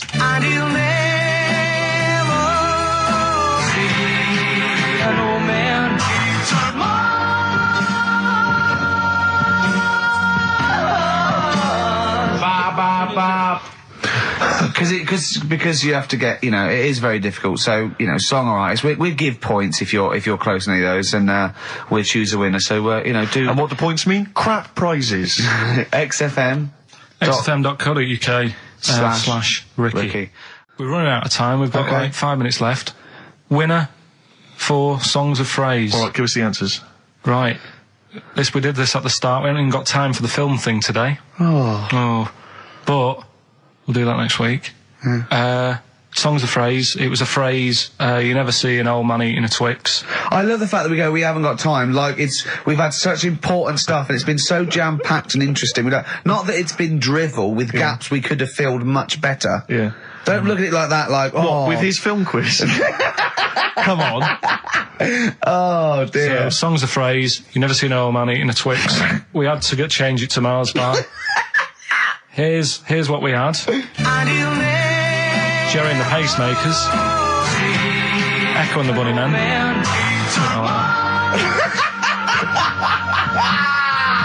David Bowie. And the Beach Boys finished it. Oh, what do you mean? I thought that one was. What do you mean? Who's the winner? Oh, it doesn't matter. You got to give the answer. Who was that one you didn't know it was us? It was Neil Young, wasn't it? Jim Crochet, is it? Old Man River, it's called. Jim Crochet. Something. Old Man River? Yeah. Jim Crochet sang Old Man River? I don't think so. What was it? Who cares? Right. Well, I can't believe this. Old Man River, it was. Let's give the prize to... Jim Crochet wouldn't have sung Old Man River. Well, let's give the... Paul Robeson. Let's give the prize to Mitchell Sterling, who has got some of the answers right. On XFM 104.9. How will we be playing that great quiz again next week? Next week. Ricky Gervais with it on XFM Sports. And if you want to send an email, it's rickygervais.co.uk, or check out the website on XFM's All the Comms. Good night, 3:30. Coming up is Narrow Levine and Stoopy Nouns. I think I do more than press the buttons. Right, you see, this is it, right? Carl has had a little strop on since last night, okay? And He's had a little strop on? Yeah. You said strop on. I just wanted to clarify. And, I don't know why. He says that I'm an annoying person. He says that I wound him up, right? Which I don't know. He says that you're winding up because you're sort of like negative about everything. Negative? Yeah. And, but what I think it is because we pointed out that his lateness is unacceptable. Yeah. He said, meet you at 6. He turned up at 20 past. He said, well, someone stopped me in the corridor. I don't care. I've got stuff to do. We had stuff to do. I think we're a bit busier than you, Carl. You've got one job. We've got loads of jobs. I keep telling you that. You've got one job in a little room, a 9 to 5 there, that you don't even get done in 9 to 5. That's why you're late and mucking around all the time. There's loads of work to do. Yeah, one job. No, it's not. It's one job with a lot of other jobs in it. It's like those little Russian dolls you get. Right? Well, it's not, is it? Go, yeah, it is. Yeah. Everyone thinks, he only sits in his studio messing about, making songs of phrase. That's what I do in my free time. Which we've got coming up later. Super slick. Songs of phrase, we're doing that. You can win some stuff. Yeah, we've got the film that we haven't done for the last 2 weeks. The final film, we won't be doing that. Let him down. There's 2 weeks. So you're 2 weeks late on that. Can I just ask, guys, is there going to be some great music? Yeah. What about something from the Only Ones? Yeah. Another Planet. Brilliant. Right. Songs of phrase coming soon. Is it? Yeah. What is it this week? What's the phrase? We're remember the story I told you ages ago about my neighbour having a horse in their house. Oh yeah, having a horse. What's happened with that? Lenny Henry doing it as a series. So and people nicking your ideas left, right, and centre. Well, that's the phrase we'll be using anyway. What? My neighbour had a horse in her house. How many words is that? 6. My neighbour had. So there's no grammar either. My neighbour had horse in the house. My neighbour had horse in house. What is the phrase? My neighbour had a horse in her house. Are there any prepositions? Are there any prepositions in this sentence? Look, don't judge it beforehand. You see, I'm turning over a new leaf. I think this is a great idea. I think Carl's a genius, and I look forward to hearing this enormously. Yeah, okay. And I won't be sick on your leg, or squeeze your head, or make you jump when you're making a cup of tea. Just looking through the Guinness. That's still the funniest thing, isn't it? Squeaking at someone when they got a cup of tea. Right. It's a good game. Drink 8 pints. Go on. Songs of phrase. Songs of phrase, nicely done. Right, we'll get this going. How do you feel, Carl? Yeah, all Again, right, all right. disappointment. Disappointment probably to your family and friends. Well, I don't think they'll be get that gutted, to be honest. Right, songs of phrase. Well, Carl, why don't we beg you to come up with songs of phrase? Because it's a big tease. People love that. Yeah. It's one of the hot new We've got quizzes. one more thing for you to eat. No, I'm not doing any more of that. Seriously. Play a song? Right, songs of phrase next. Right. That was rubbish, that half hour. Rubbish. That's great. Roots. The Seed. XFM 104.9. I bet that is a record. Eating grapes whilst DJing. Possibly. I'm assuming if there's any listeners out there that have a record-breaking attempt they'd like to see Carl undertake in future weeks, they should email in. I think Jono's got that one. Right, what have we got then? That's that. Right. That's the silliness aside now. Let's get on with the proper show. Right, songs of phrase. Yeah, let's do that. On to the classy stuff. Yeah. Do you want to do the prizes first? Right, now then, where are they? Here they are. I haven't seen these, but I'm excited as ever. All right, we have a T-shirt there, arbitrary T-shirt that you have probably stolen off of someone. What does it say? Is it the Red Hot Chili Peppers? So if you that's found all right. that, that's not too bad. It's a big T-shirt there. On DVD. This, should you be giving this away? This looks like it's the film Don't Say a Word. Yeah. And it's it doesn't have all the proper packaging. It's literally the disc, the DVD disc, just loose. So enjoy that. The current album from Oasis. Heathen Chemistry, DVD, on DVD, The Life of Mammals, the complete series, the David Attenborough recent DVD, that. Walking with Cavemen, which I think is a DVD, it's currently on TV, isn't it? And, Well, there you go. Not Also bad. the X-List, which is a good new compilation, double CD compilation from XFM with loads of stuff on there, including Nerd, Snoop Doggy Dogg, Athlete, all sorts. Go on then, Carl. So not bad, actually. Some good Nice stuff. one. Well Right, done. so, it's a phrase that's been said at some point, or said a lot on the show. We've had, like, Hairy Chinese Kid. We went back to, my mum had wind for 5 minutes and that. Today we're looking at, my neighbour had a horse in a house, right? Yep. If you remember, we were talking about that probably about a year and a half ago now. Yeah. Yeah, of course, Right. of course we remember. They've been talking about it ever since, Carl, I imagine. Yeah. Well, so, it's famous. It's a world famous phrase. My neighbour had a horse in her house. right, so this is, this week's Songs of Phrase, and what I've done is I've got songs with those words in that make up that sentence. Yeah. You get to email in ricky.gervais@xfm.co.uk. There's 6 different songs, right? You email in with what? I don't what know. would There you- is 6. Me neighbour had horse in house. Is it really that sentence? My neighbour had a horse in her house. It does work. Honestly, it works. Yeah. Okay. Don't bother explaining it. You Just ready? play it. Right, Yeah. so here's the. Here it is. We're just Right. What in God's name was that? Yeah. Name the 6 songs.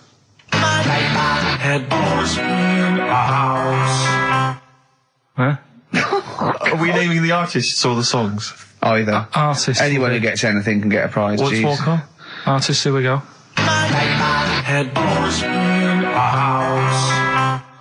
That's tricky, Carl. That's very hard. Once more.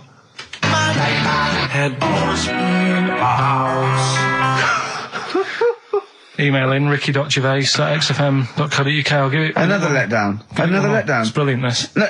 How can you just say that after I've just been stuffing grapes in my face and that? Well, you failed. You didn't get one burger in, right? Even when you tried to chop it up, there's 3, right? So that's it. Well, Steve, out of the goodness of his heart, went to McDonald's. Okay, I got some grapes. You at 62. That's got nothing to do with this, though. This is my game show here. Bob Holness didn't say, yeah, Blockbusters is good, but I never see him eating grapes. So this is a different thing. Forget that. Right? Here's the clips again. Here's the clips. Oh, you know I said I was going to turn over a new leaf and not criticise your ideas? I think it's the end of this one, mate. Oh, he's done it again. It's atrocious. ricky.gervais@xfm.co.uk if you've got any idea. So Whatever. ungrateful. Right, songs of phrase. Just give it a couple more plays. Just Yeah. email in. We'll pick a winner soon. ricky.gervais@xfm.co.uk. Well, this is rubbish this week. No one knows it because it's rubbish. Steve was right. There's 6 songs there, so if you know what they are, just That's the end of that. I think. That's the end of songs of phrase. email in. I think. We've got none there. No. That's the last week for that. That is Okay, well, rubbish. why didn't he give us some monkey news? Is it monkey Yeah. news time? Come on, Monkey News. We'll play a song and we'll... No, do let's play Monkey a song, News. let's play a song. Oh, it's a great track. Cheer up, Carl. Is it new? Is this Waiting for an Alibi with Thin Lizzy. What year Doesn't was have to be this new. It's brilliant. out? What year was it out? Oh, Einstein wasn't new when he came up with the greatest theory ever. Oh, hold on. Hey, hold on, you're not new. You're not new. You know, we should give the prizes away. Yeah, well, Carl. this has been dreadful. This thing. We started off well with him trying to force burgers in his mouth, and then he come up with this tapped. I mean, this is the end of this because it's. I mean, it was shoddy to start with. No little duo couple. Well, this is not only. Well, I'm just saying, this is what I was saying in the pub yesterday when you try to be sick on my leg. I was saying, come up with new ideas if you don't like them, but you diss them on air. well, it's just disappointing, isn't it? And I said, Right. What's that? I was disappointed when I was choking before. We were disappointed as well. Yeah, you didn't try. You didn't try with the grapes. You were just like Right. chewing on that. You meant to just throw them in and swallow them. Songs of phrase, it was 6 songs, it sounded like this. Boring. Right, what are they? Just give you 6 answers. songs there. We had Lionel Richie, My Destiny, for my. Tricky. Neighbour. Oh, that's XFM. Ooh. My neighbour was Space. Neighbourhood. Had Harry Connick Jr. Had to be you. Yeah. Right. Had a neighbour had a horse. Horse from America. America, yeah. We had a horse. In was Lisa Stansfield with Pathetic. In All the Right Places. Oh, pathetic. Did anyone get that? And No a one house got. No one from got that. Animals. So that was pointless. All right. Well, the Well, most anyone got was 3, Yeah. and we're going to give it to Deborah, and that's Yeah. possibly Deborah and Kate. They got Right. at least 3 of those. So well done. Okay, well done. Yeah, there's prizes on the way. That's the end of that. What have we got? What What are you we providing then today? Have you got a quiz for us? Yeah, we've got, what's her name if you want? We've got, We've got what? what's her name? What's her name? Is that a new one? Don't know. Yeah, what's the name? Yeah. What girl am I thinking of? Songs of Phrase. We've Songs got of that. Phrase. We've got that coming up. All right. Yeah. Okay, so quiz time. I know everyone's been looking forward to this. Which quiz is Well, it we're this going to week? play along because he's done Songs of Phrase where he cuts up bits and pieces from records. You have to guess the title or the artist and makes a well-known phrase, i.e. a phrase that we've said a lot. And the challenge is that me and Steve have got to try and work out what it is as well before we will tell you the phrase, but let me just see if I can guess. Play it. Tell me why, tell me why, tell me why. Play the game of swing. Right, I know what that is. I didn't hear it. Can you play it once more for me? Right. I know what that is. Right, it's why don't they play the game of swing ball? Because that's what he said when he turned on and saw people in wheelchairs playing tennis. And his point was... Tell me why, tell me why, tell me why. Play the game of swing. Oh, dear. That is so naughty. This show's been a bit naughty, I think. I don't know what's happened to us. I think it's like sort of end of term sort of madness, but I think we've got to calm down here. We've been a bit naughty there. We've said, you know, bloke with 2 dicks. We said Chinese people don't talk properly, which is a little bit... Offensive. Yeah. Know what I mean, Carl? Well, they don't know. Right, okay, let's leave it now. Okay, stop there, Carl. Carl does not necessarily reflect the opinions of XFM or any Yeah. other human being. If you think that me and Steve have been being offensive, we are strongly behind the guise of irony, satire, and ignorance. Carl only has ignorance and hate. Yes. No, but as long as you say something good about someone, you can also say something bad about them. How does that work? Go on, give us an example. Well, Chinese, Yeah. yeah, Yeah. great people, right? Good. That's Really, that's the good women really good looking as younger people. No! They get What are you older. doing? I'm just saying, as long as you know what I mean, there's good and bad and everything. For every Well, what are the positive and old ones negative. like? They don't age well. What do you mean? The fella in Karate Kid, the teacher, was only about 36. We started this. We started this. Oh. Fact. So, songs of phrase, email in, ricky.gervais@xfm.co.uk, right? I mean, I have to say, Carl, this is very tricky this week. You've got some very obscure sounding songs there. Yeah, just all we want is the artists. I right? think just the song, Carl, mate. I No, think actually, that's harder. hard. I think That's that's hard. harder. Yeah, the artist. Just the artist, I know. Okay, so these are the prizes this week. Well, We've let's play it again so they can hear it. Try and work out all the different artists. Yeah, why don't they play the game of the game of swing swing ball? Right? Tell me why, tell me why, tell me why. Play the game of swing. Right? tricky. It is tricky. That is tricky. That is good. But there's some great prizes, including, Carl, I can't help but notice, torn from the current, well, I think today's issue of the Daily Mirror. What, he's giving away a giveaway? It's a free CD from the Daily Mirror, which you can buy it, you spend 30p on the Mirror, you can get this anyway. But it's still in the piece of plastic. I know, I love just that. ripped. Anyway, there are some other treats. Oh, you'll be loving getting that through the door.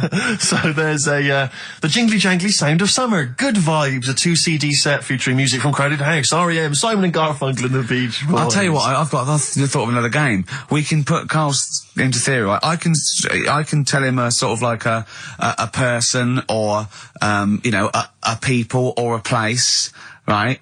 Or a profession, and he's got to come up with a good and bad. A good and bad thing. It is dicing with death. Yeah. Are we ready to do this? Well, listen, if we're quitting in the next couple of weeks, then who cares? Okay.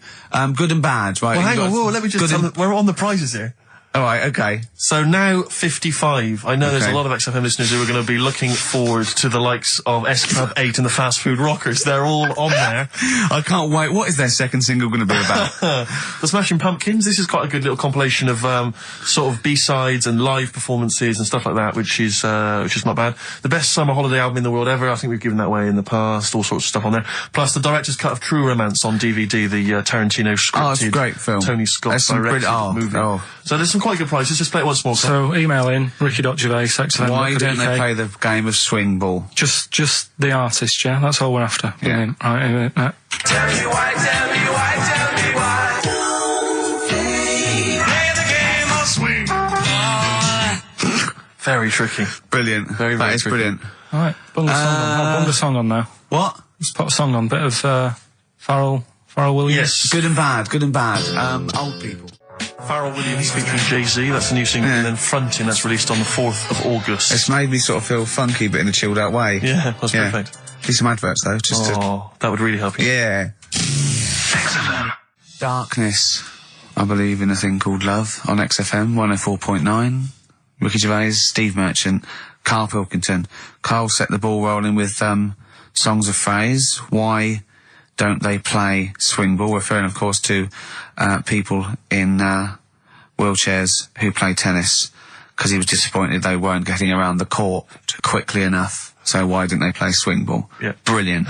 Someone just emailed in saying because if they hit it to the top, they wouldn't be able to reach it to unravel it. Exactly. Which is a good point. Yeah.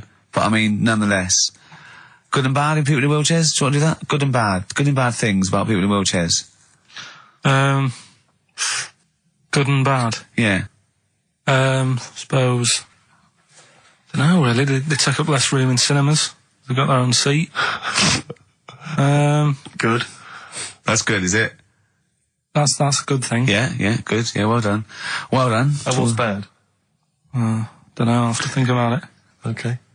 But well, let's leave that, eh? You started it.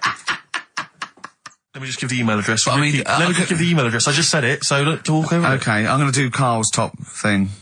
Ricky.gervais@xfm.co.uk. That's also the email address for your answers to this week's Songs of Phrase. Play it again, Carl, if you would. Go on. Tell me why, tell me why, tell me why. Play the game of swing.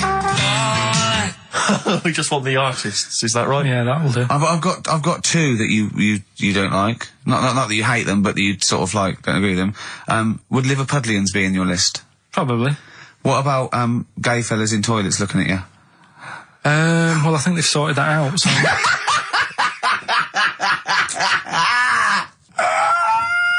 One of the prizes this week in Carl's goodie bag features this song. Play it, Carl. It's the Monkees, Pleasant Valley Sunday. God.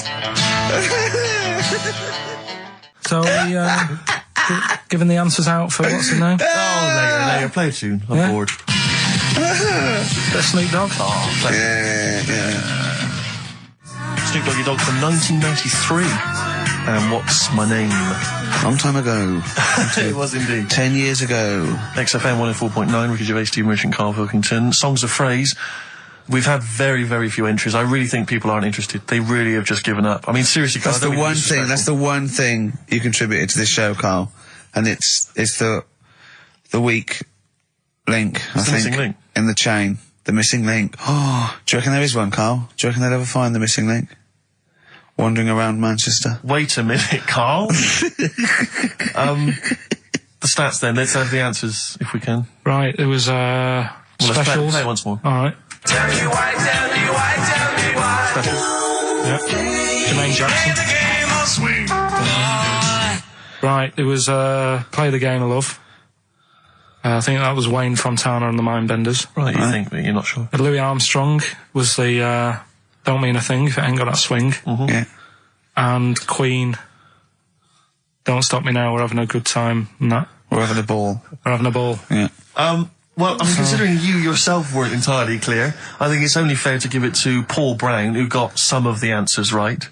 PB, you are getting those prizes. Well, they are PB. on their way They're to you winging their now. way to you. Silence is easy. Star Sailor on XFM 104.9. Right, it's the quiz of the week. If you want to go out and do some shopping, this is probably a good time, and come back again for about 1:15. But don't So- forget, what I will say is, even though these clues, we're going to do songs of phrase, by the way, where Carl picks out a phrase that he might have said once, tries to find words from songs to put it together. You've got to guess as many as you can, song or artist, I can't remember. But even though you might look at it and go, that's mental, I don't know any of them, you might win if you get 2 right. I mean, I think the winner last week got about 3 out of 3 Well, or I have to 7. be honest with you, I mean, last week, Rockbusters, surprisingly, was a very, very popular quiz. Yeah, It just happened to be awful. yeah. This one is pitiful. I mean, it's truly atrocious. Yeah. And it really doesn't even have a fan base. I mean, there's no one championing this one, Carl. Last week, seriously, mate, I got about Carl's face. 7 or 8 replies. Oh God, that's terrible. That was like when you told a kid that you couldn't afford a Christmas present this year. Look at his face. Yeah, it is a bit distraught. Carl, I suppose it's like Chris Evans' face when they said they were cancelling Girls and Boys. It's like, but I can come up with great TV game shows like that. No, you can't, Chris. Not anymore. Oh, his little glasses slid down his nose. I'm the guy who don't forget your toothbrush. Yeah. All that money you owe me. No, you owe us. Oh, believe it. Alright, so will I just play it to you and Whatever, you Carl. try and work out what the phrase is? Sorry, it's a phrase that might have once been uttered on this show. It was said last week. Oh, right. All right, okay, brilliant. Alright, here we go. I know you're just 16, but looking all of 21.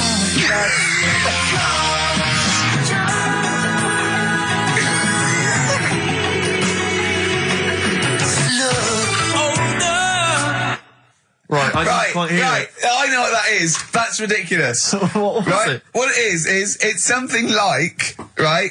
You're only 16, but you look 26, and the Chinese look older than they are or something, because he said that. The Chinese don't age well. That is mental, Carl. It's the most convoluted, ridiculous, racist piece of material ever to be uttered on radio. Play it again. I know you're just 16, but looking all of 21. That's...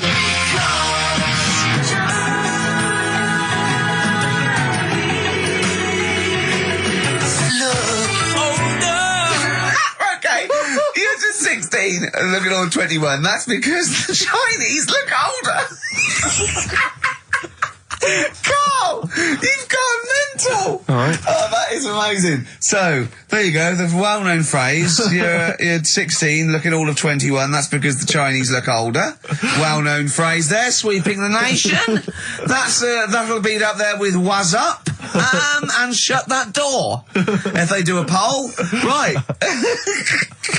Okay, play it once more. We're after the artists. Just the artist. Yeah. I know you're just 16, but looking all of 21. That's...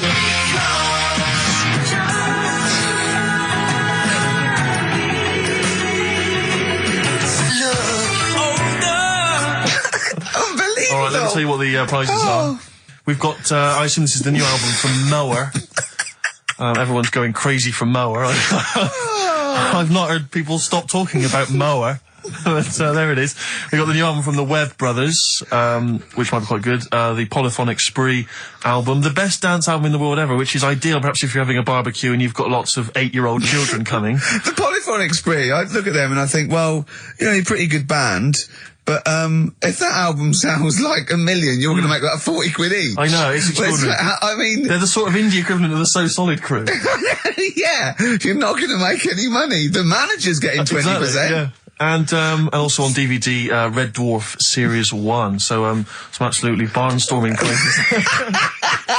And if you can identify what artist are using this well-known racist phrase, that's because the Chinese look older. Play it once more, Carl. One more time. I know you're just 16, but looking all of 21. That's...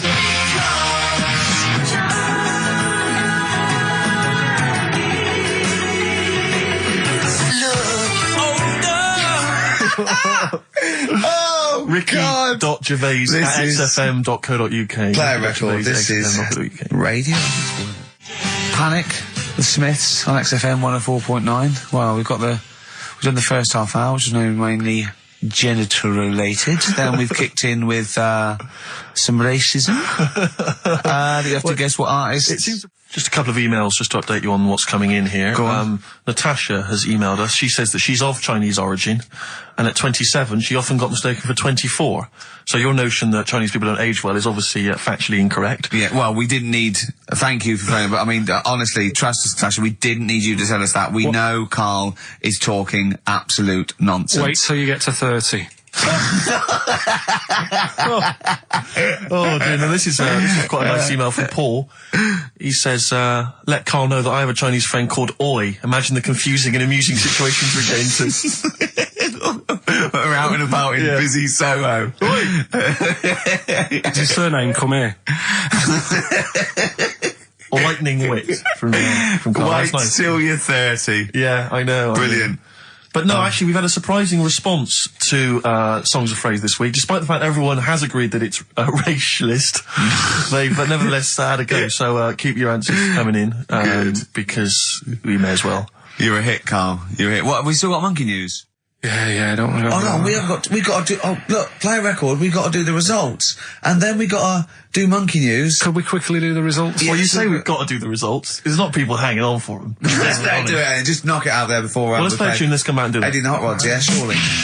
Carl, quick, the results, then monkey news. I need some monkey news, but I need the results first. Right, play it again and give the answers. Here we go. Songs of Competition. Phrase. Songs of Phrase? Name the artist. Name the artist. I know you're just 16, but looking all of 21. Hue and Cry. That's... Who's that? Hang on. It's not our fault. Well, that's Philip Bailey again. That's too little. Right, it was... That was Roxette. The Look. Yeah. Right, we had Hue and Cry started it off. Yeah. 16. That was Dean Martin. Because Jane's Addiction. Yeah. Because Cars. Yeah. Chinese Philip Bailey. Philip Bailey, that's second outing he's had. Last one we used him for Chinese, where there was a hairy Chinese kid. He's never got so many royalties being used in racist game shows. Brilliant. Then Roxette and finishing with George Michael. Oh dear. So brilliant. Who's the winner? Well, the winner, actually, it looks to me like he's got all of them here, from Bognor Regis. It's Stuart Birch. Well done, Stuart, and you get that bag of tat. Bognor Regis. Yep. Oh, just needed takes me back as well. Yeah, if you just email in your address, Stuart, and you can have those goodies. If you're not interested, don't bother. Do you want to do you want to set up Songs of Phrase? Yeah. Oh, God. If you've not heard the show before... I thought we weren't doing this week. I thought we weren't. No, we'll do it once, right? And then next week's the last one, so we'll do Rockbusters. That might be the last one ever, depending on whether Carl decides to come back in October or not. Exactly. I'm bored of it. I told you I'm bored of it. Why are you bored with it? I get bored quick with stuff. Yeah. I told Suzanne the other night, I was lucky she was, that I haven't got rid of her yet. She's, you know what I mean? Things... Did you put on her soft music though first, didn't you? You didn't just start getting that right. You know you're a very lucky girl. Sorry?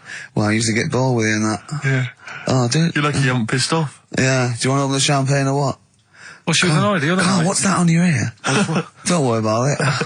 Where'd you get out? We're walking to the pictures, right? To go and see Bruce Almighty. Sure. Why? And just something to say, innit? Yeah. So you were trying to sneak in the back.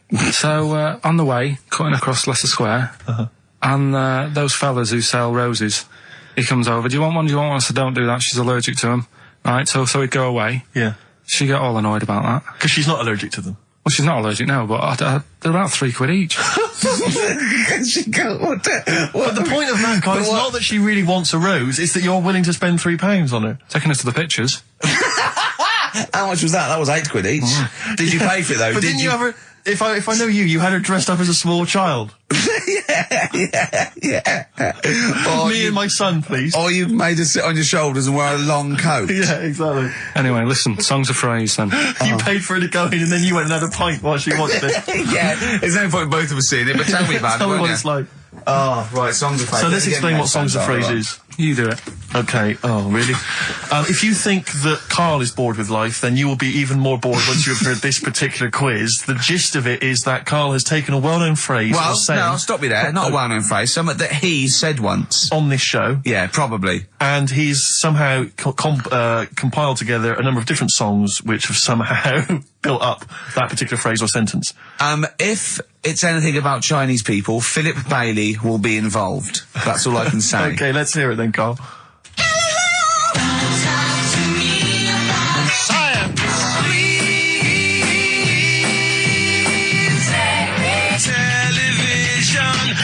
Right. Alright, I don't know what that is. I don't know what that was. This is appalling. I don't know This is what appalling. that is. Carl, I do not know what that is. What is the phrase? I just was saying last week about everyone's raving about Galileo. No, they're not. No, they're not. Raving about Galileo. No, they're not. No, That sounds they're like not. a sort of B-side from the Buggles. Everyone's raving about Beyonce and Robbie Williams. Yeah. They're not. People going, pop what, idol. What are you into? Galileo's good. Yeah. Forget it. No! Placebo, song for Karl there.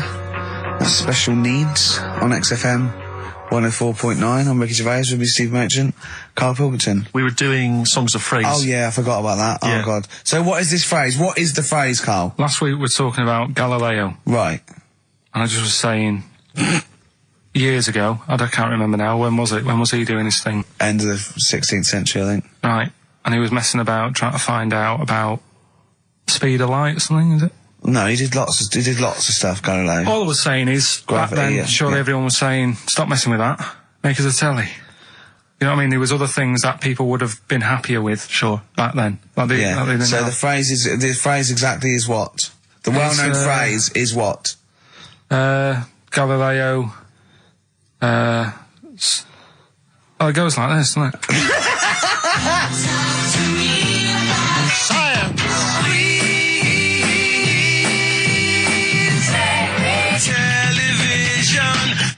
Right. So it's Galileo's stop Talking to me about talking about science. science. Make me television. Make me television. Yeah.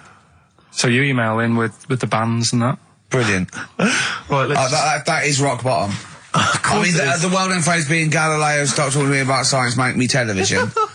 As a well-known phrase is one of the weirdest things I've forget cheers out of windows and things like that. That is the weirdest thing I've heard on radio as a competition. Can we have that one next week? Okay, well, here are the prizes. If you think, Rick, if you think the quiz has hit rock bottom, wait till I tell you these prizes. No, brilliant. I know that we're very much pushing new music on XFM, and it's an alternative music station, so you'll be pleased that we're giving away now That's What I Call Music 55, featuring the likes of Busted and Daniel Bedingfield. Brilliant.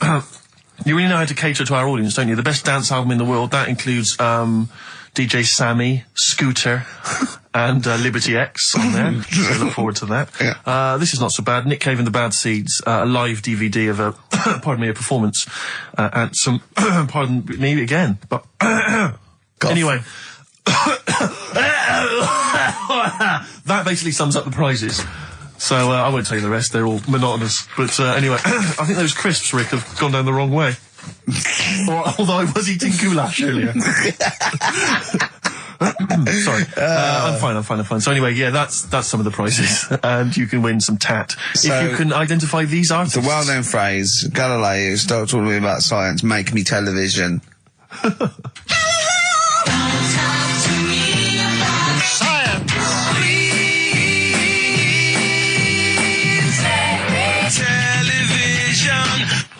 I just email. Appalling. But easy this week, I think. Those, yeah.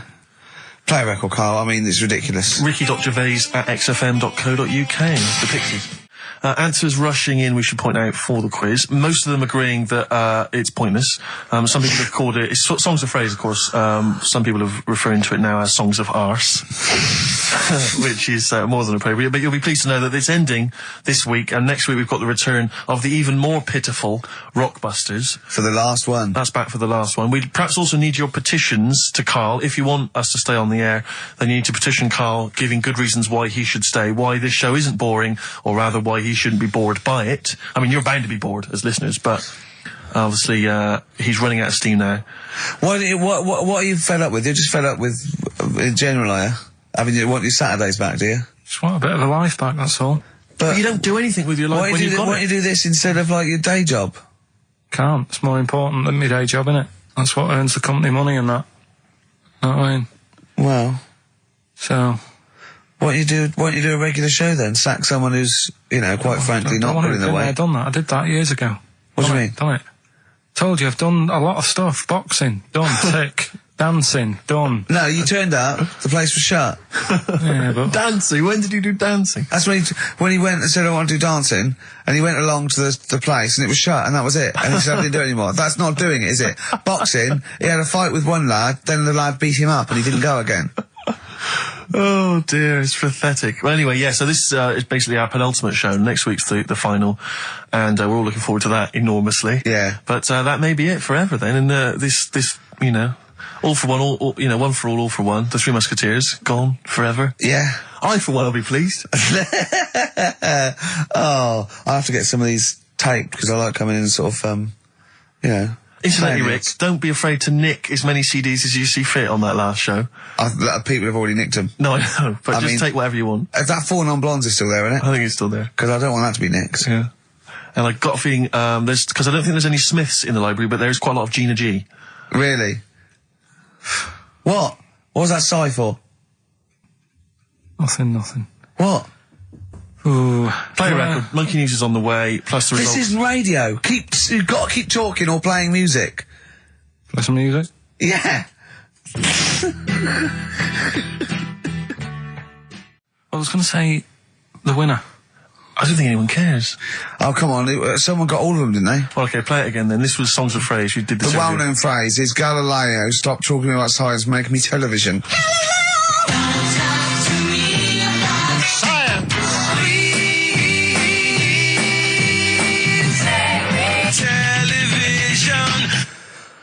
The most convoluted, banal quiz on any radio station ever. I mean, I'm including Moyles, Chris Evans, do you know what I mean? Simon Bates. That's worse than anything they ever did. Apparently, Channel 5 have bought the rights. Anyway, what were the answers, Carl? We had Queen in there, Altered Images, Thomas Dolby. Yeah. Beatles, Aretha Franklin, and Red Hot Chili Peppers. Well, extraordinarily, Tracy and John Burton from Colchester and Essex got all of those right. Why they would want the prizes, I've no idea, but good luck to them. They can enjoy those at some point. God bless. If you want to send a necklace in for Suzanne, that'd be handy. Mm-hmm. Oh, yeah. That's what she wants. Is Suzanne listening today? No, she's out. Right, okay, this is the dilemma. Me and Steve, yesterday, were trying to convince Karl that it would be a good idea to buy Suzanne a Christmas present.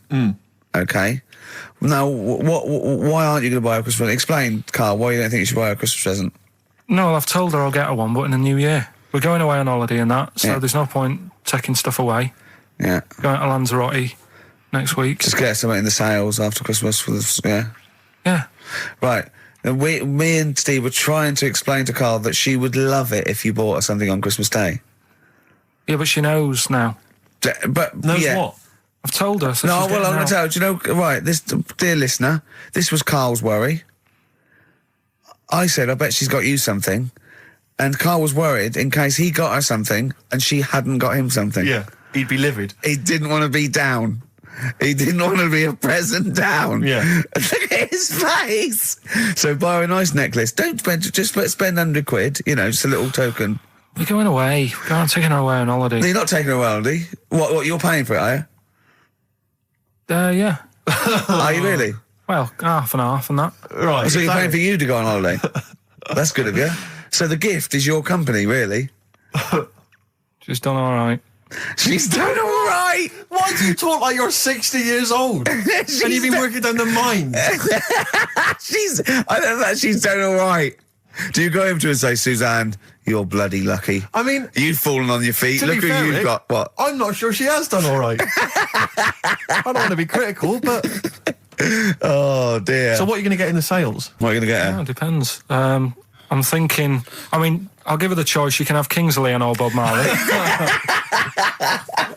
Right, I'll let her decide there. Oh, dear. I can't wait to see you. Where are you going, Lanzarote? Yeah. Where's that?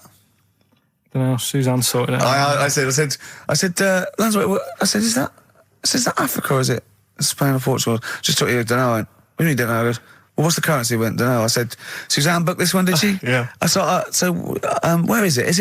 Is Lanzarote African or Foreign. like Somewhere that. foreign. I was looking last night, and doesn't look that good. There was like one of the highlights of the things it says you've got to do is go and have. Apparently, they've got restaurants in caves, and that's like one of the things they say you must do. So, if that's a highlight, do you know what I mean? Right. So I'll do that. Go and see what that's like. Yeah. When you're on the beach, Carl, do you wear the very, very tight Speedos? No. Do you walk What do around you with wear? them? Sort of longish shorts, Yeah. t-shirt on, probably with a sort of a light shirt on top of that. Right, sure. So quite wrapped up then. Covered up. Do you wear a hat? Because obviously the bald head, there's risk of sunburn. No, I just put a bit of lotion on it. Lotion on there. Yeah. Just have a bit of a wander down the beach, have a look. Yeah. See if there's any old blokes with their tackle out and a backpack. A lot to look forward to. So Yeah. there you go. Yeah. Well, we're looking forward to finding out how you get on. Yeah, I'll let you And know. Interested to know what she gives you on Christmas Day. Won't be getting More anything. scintillating chat after this next song. All right, bit of placebo, Yeah, love it. special needs. Placebo, special needs on XFM 104.9. Email in where Lanzarote is. I don't know if it's Italy or Spain or Europe or maybe Africa. You know, these are the sort of things, these are the reasons I come into it, to at least learn something, innit, Carl? We've stopped educating Ricky, so I've stopped learning, you know. Apparently Lanzarote is one of the Canary Islands. Oh, is it? Although we've also been told it's part of Spain. Right. I don't know Yeah. who to believe. I don't know who to believe either. That puts me back, because I knew it was either one of them. Yeah. Yeah, I knew it was it. What about it? Pilot knows, doesn't he?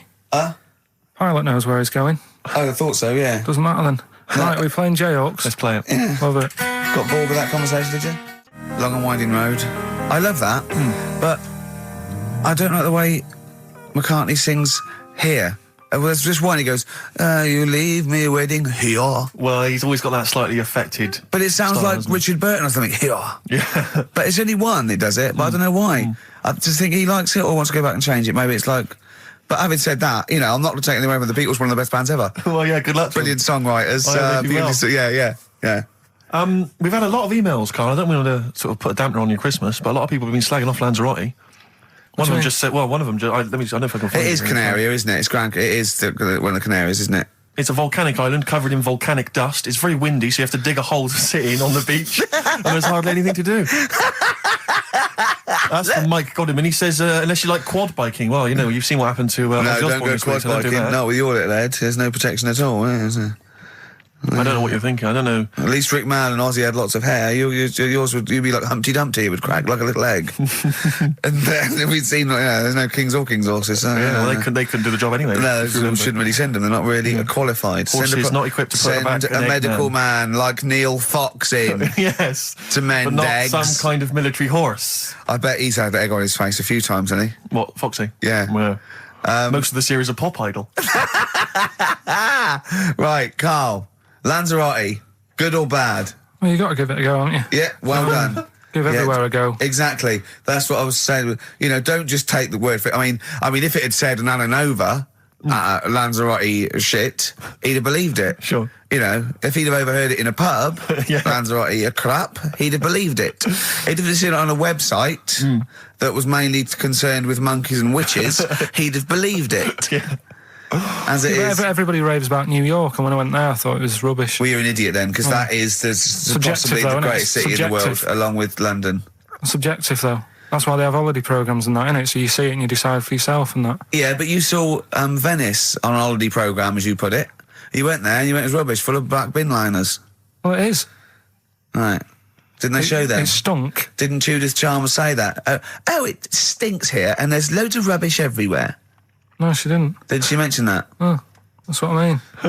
So it depends what you want from holiday, doesn't it? Well, yeah. But So... you're an idiot if you don't like New York, so next. Anyway, come on, break up, guys. Kiss and make up. Libertines, Don't Look Back Into the Sun on XFM. Well, the general public are getting involved with Karl's holiday, and, I mean, this has been a damning report on Lanzarote. There's not been a positive word written about Lanzarote so far. Wow. It's volcanic, there's no natural water supply. Apparently there's no natural water supply. It's You all have to sit in a imported. hole. What do you think of this, Karl? What do you think of the people that want you to know that you're going to a rubbish place when you can't change it? What do you think of that? rubbish though, will it? What do you mean? Be all right. What do you mean it'll be right? Because I'm going to go there thinking, oh, there's no water and that, and there will be water. No, they didn't say there's no water. What did they say then? There's no natural water supply. Whatever. I'm not bothered. Doesn't bother me. All right. I'm going to have a good time and that. What are you going to do? What's your plan to do? Got a book. What book you got? Rich Hall book. I'm just going to read that. Brilliant.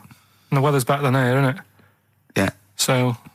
No Blue Sky, The Thorns. That's beautiful, isn't it? On XFM 104.9. Karl, you're losing your rag a little bit. What's the matter?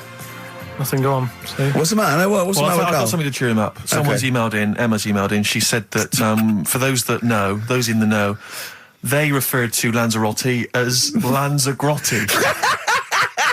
Brilliant.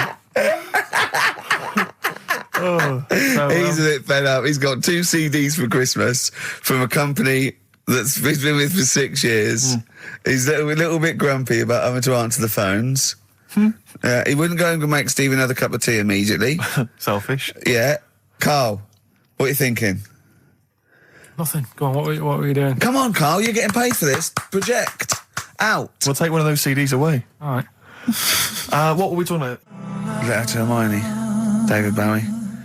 Well, we've had the most convincing answer that it's about 290,000 actual words, but possibly 3 million in our vocabulary, using all jargon and scientific stuff and all that. Sure. 290,000. Still a lot, isn't it? It is a lot. We know so little, don't we? Apparently the average person has about 20,000 words in their is it? vocabulary Right. and uses maybe 2,000 a week. Really? Yeah. Karl, obviously, slightly bringing that average down. Karl, what do you think of that? Single figures. Doesn't matter, get by. Why have you got to use longer words messing about and that? Told you. That word about old, anti-dipuian or something. Just say old. That's a bit old, isn't it? That's a bit anti-dipuian and that. What's the point? Yeah. Get to the point. Sure. Busy.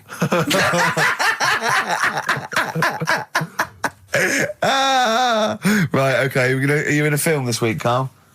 We're doing that now. Yeah, go on. Get it over with. Hang on a minute then. Get it over with. Let's get this show over with. We can go home. You can go off to Lanzarote and sit on some ash. Some charcoal. He's not happy about that. That's annoyed him. The listeners have all ganged up on him. Yeah. XFM giving him 2 CDs. We've had more calls for his resignation this week than ever before. What do you think of that, Karl? What do you mean? There's another reason. Do you know what I mean, though? Because he's grumpy. He's not just giving it. He goes, well, I can't help it, can I? I don't want it. You're being paid well to do a job. People have tuned in to be entertained, to have good songs. Me and Steve are working I'm pressing here. the buttons. I'm paid to press the buttons. That's what I'm doing. Has every CD started on time? Then Yeah. why would they give you Monday off if you just paid to press the buttons? Don't get every other Monday off, do I? So have you stopped doing that now, have you? Well, yeah. Why? Because there's work to do in that. I'm not moaning about it. Let's get on with it. Comfort and Sound by Feeder on XFM 104.9. I'm Ricky Gervais. With me, Stephen Merchant. Hello there. But no Karl Pilkington. No Karl. He's in Lanzarote. Lanzarote, But as we we have speak. got a very, very special stand-in. It's Camfield. Carry on from British Sea Power on XFM 104.9. Not bad at all. Now, listen, we should just point out to people that Karl's away. And we always slag him off because he provides very little. But, And he's an idiot. Well, exactly, to be fair. But he's obviously off in Lanzarote, and he's forgotten to tell us what the password is for our email, Rick. Idiot. So we can't get into the email. So we're going to have to use Ian's email instead. ian.camfield@xfm.co.uk if you want to get in touch. You're never going to have so many emails, Ian. Really? Yeah, Is that right? you're going to be looking at them all week. It's going to be brilliant for you. You're going to feel really popular. You know what? He described Karl as a bald little mank twat. Nice. Karl was going, brilliant. Is that allowed? Is that all right? Yeah. Bless him. Bald little mank twat is back on the 3rd, isn't he? Well, if there's one thing that magazine's What good was at, he it's suggesting? You accuracy. can't be regionalist. What? Was he suggesting you can't be regionalist? Was that allowed? No, I just think it's a familiarity of, it's just because we call him a bald little mank twat, that a national magazine can say that. Oh, bless his little round head. Wonder what he's doing now. He's sitting in the ash, reading his, reading his Rich Hall book. Yeah, he spent a week when he went to, where was it, St. Lucia? He spent a week, right, throwing sand at crabs. Yeah. I don't think they've even got crabs, have they, over there? No, I don't know nothing. what he's going to do. What is he going to do? Suzanne, what is she going to He's do? going to be whinging. But it's sort of like, Karl must be like, you must like sit him in front of a video while you go and make the dinner or something. Yeah. It must be a nightmare taking a pet. Has she got a little harness for him? To be fair, though, Rick, I mean, I can't imagine you're much better on holiday. I've always wondered what that must be like. Because you always need an audience. You've always got to have someone around that you can perform for, drop your trousers for. Annoy, just generally sing and dance about. And Jane's seen it all. She's bored of you. Yeah. So what, do you just do this to other people on the beach? Holiday makers, it is me. You can't believe your luck, Ricky Gervais. What, do you want me to dance? Do you want me to annoy you? Yeah, exactly. I can annoy you for 5 minutes. Yeah. Because then I'll get bored Exactly. myself. I'll tell you what, I want some ads, and after that, the fairy tale in New York. Oh.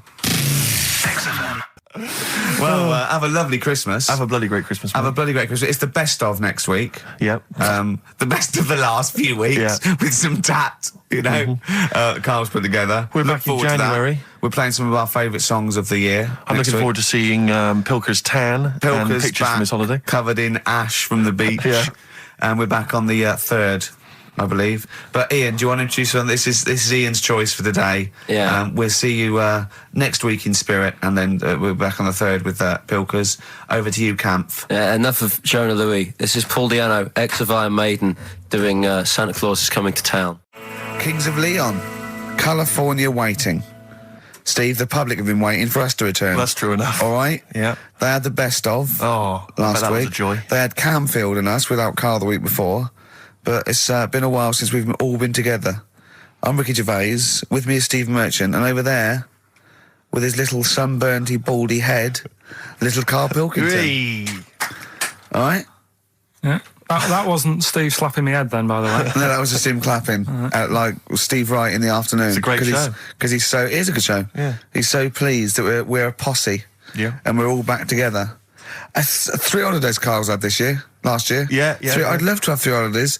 You've got to start putting the work I in had there. 2 holidays No, then. you had 3 holidays. You went away with Suzanne and her parents. Yeah, well, that doesn't count. It does count. If you book 2 weeks off the firm and you go away and you go, how was your holiday? Go, well, I didn't really count. It wasn't a really good holiday. Can I have them days back, please? My New Year's resolution is to be nicer to you. But Well talk done, sense. you've already broken that. No, but talk sense. Talk sense. You've had 3 holidays this year. And I'm just saying, you're in your 30s now, and 30s is when you should be really putting the work in. That's true enough. To reap the benefits in your 40s, 50s, 60s, 70s, 80s, 90s, and 100. Carl, what's your New Year resolution? What about think before you speak? It's worth... I mean, See, I'm consider it. allowed to laugh. I'm allowed to laugh at things other people say, Carl. That one, that is a good suggestion. How was your holiday, Carl? It was all right. Right, brilliant. But that I don't see on the kind of on the ratio of good to bad in Carl's mind. That might be amazing because we never It might hear be him amazing, sing the mightn't praises it? of anything. I'll tell you what, can we have, a cracking little tune and then come back and hear about Carl's holiday? I'd love to do that, Let's Rick. keep it tight. Love to Tear Us Apart by Joy Division. Now, I can't put my finger on it, but that doesn't sound like the original. And it's No. off a compilation. It sounded a bit fast. I think the vocal was slightly different. If anyone can, put me out of misery, I think it might be in a session of the time or something. Carl, is it a New Year resolution for you? Another one. Maybe when we ask you to get a song, get the original single version. I could be and wrong, not some but- obscure but- session. Yeah, it does seem different, doesn't it? Very odd. Yeah. Yeah. Maybe we just remember it wrongly. But anyway, that's XFM for you. 104.9, I'm Ricky Gervais with me, Steve Merchant. Karl Pilkington. Karl, you went to Lanzarote. Yeah. People said don't go to Lanzarote. They told you it was Lanzarote. They told you, were they right or They wrong? were right, yeah. Really? Yeah, it's a bit ropey, yeah. Is it why? Just, out there. If it wasn't for the volcano they had, they'd been knackered.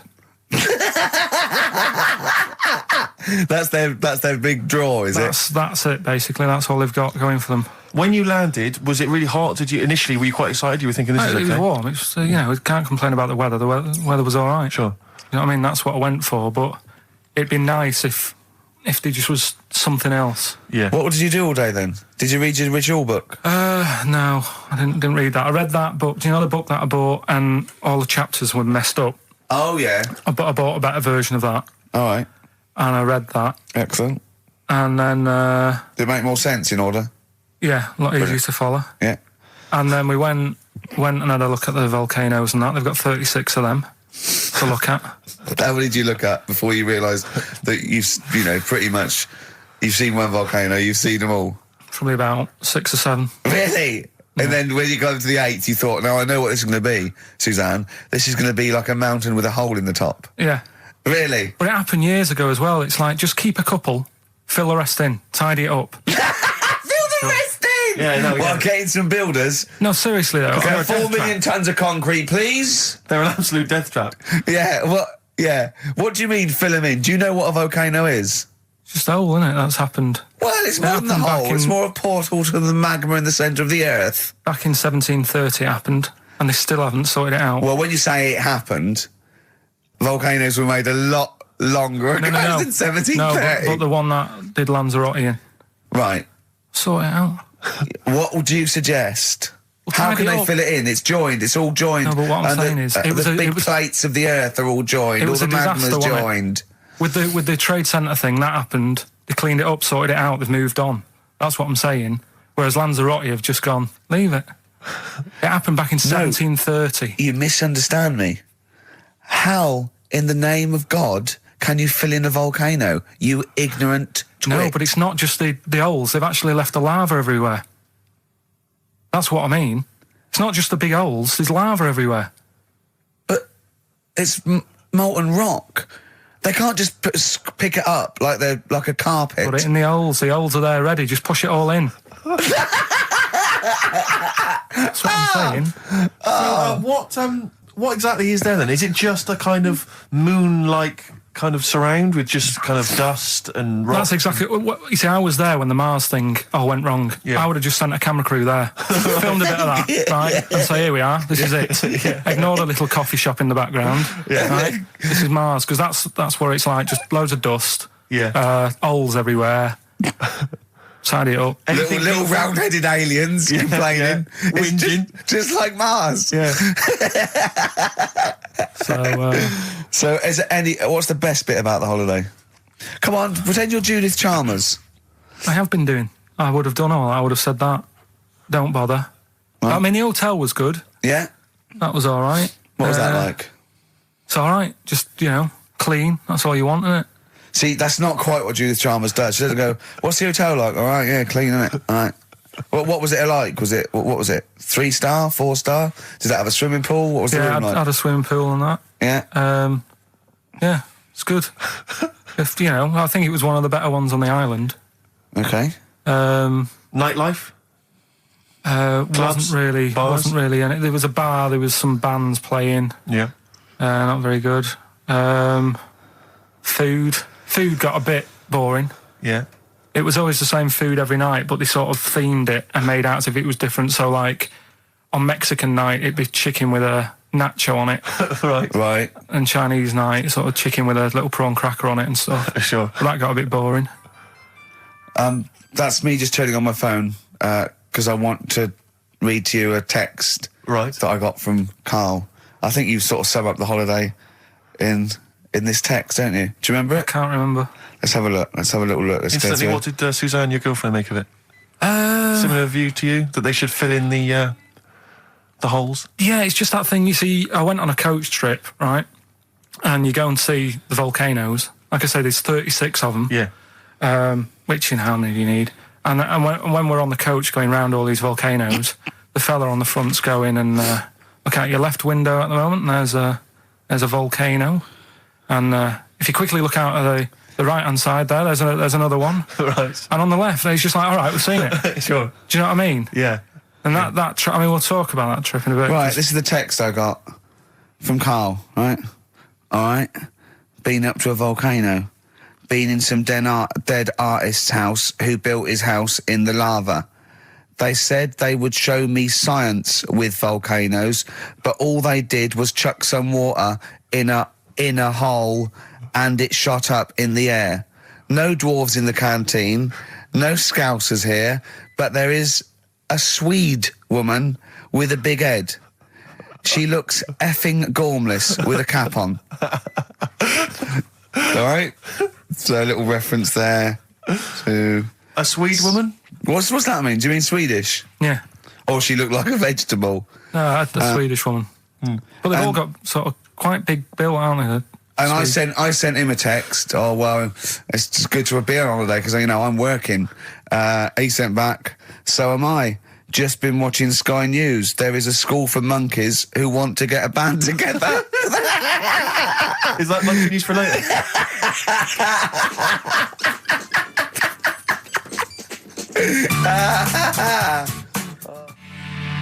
Oh My Corazon by Tim Burgess. I can't get enough of that. I love that chorus. On XFM 104.9. Ricky Gervais, Steve Merchant and little Karl Pilkington. But it was a nice holiday. Yeah, it's all right. It's just, you know, I went there to relax and that. Exactly. Did a little bit of that.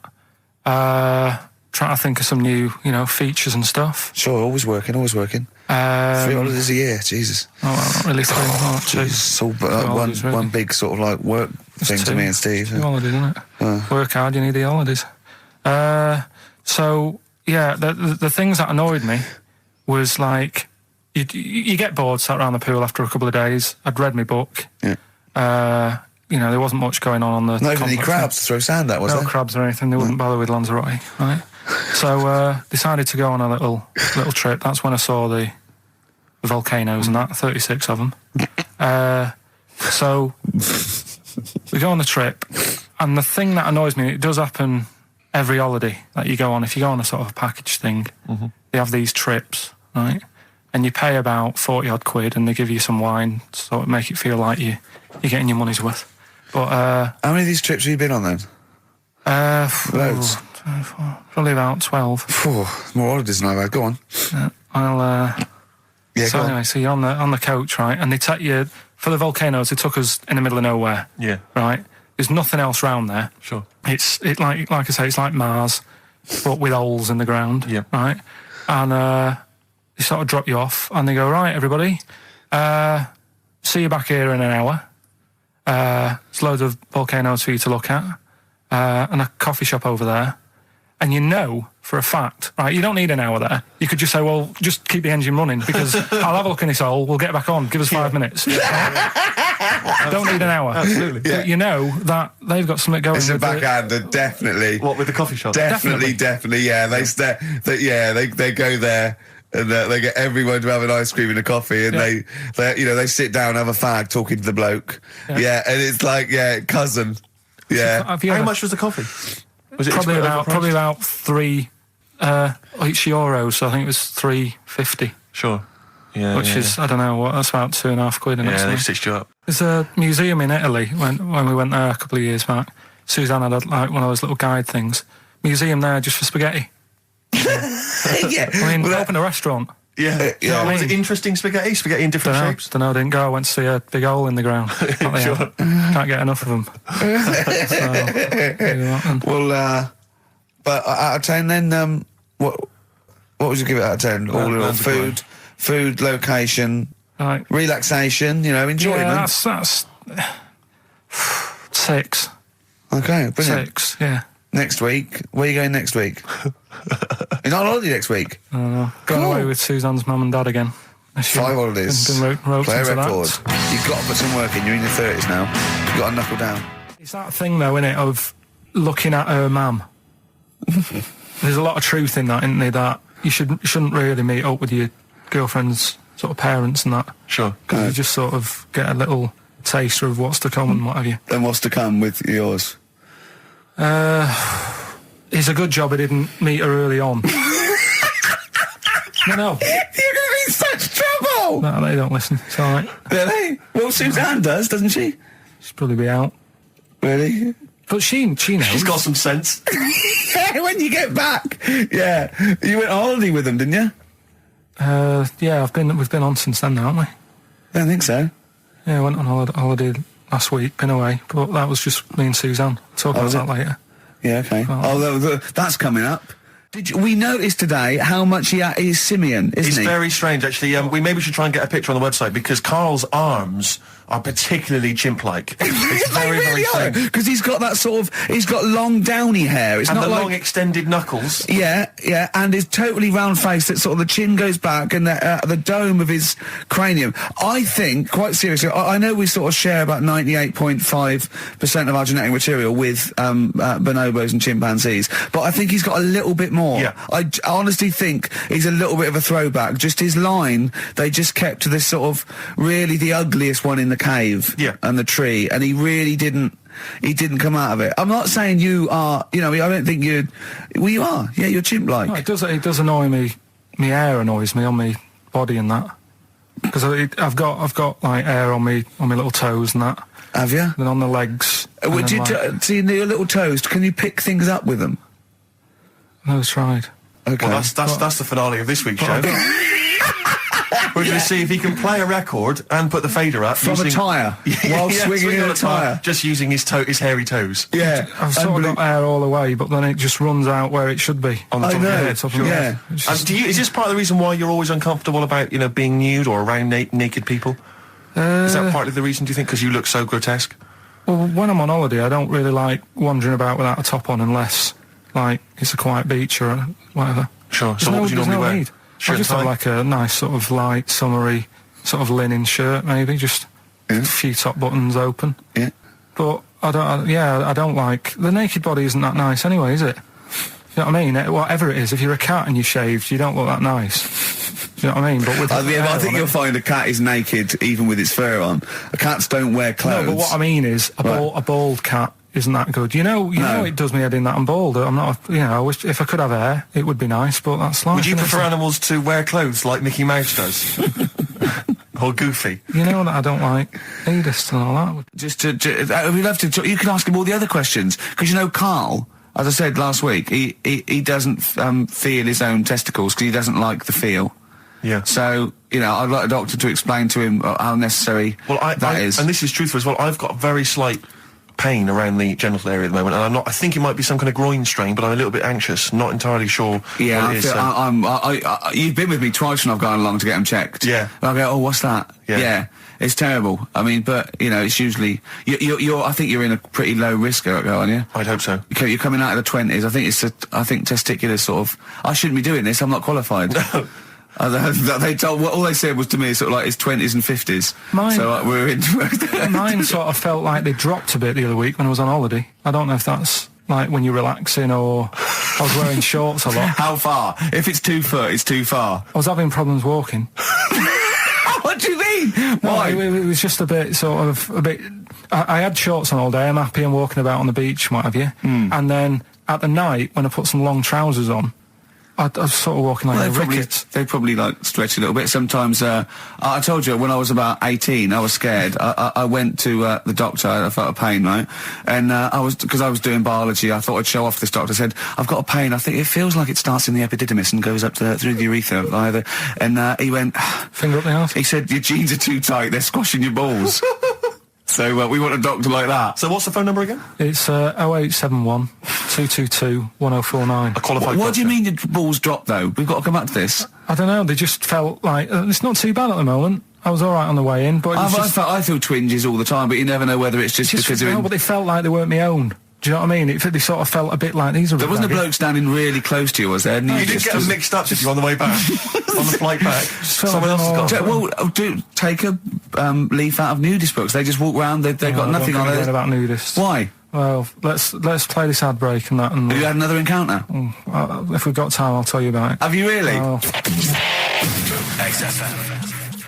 Now, Carl, you haven't told us about your holiday yet. You were meant to do it last week and you didn't.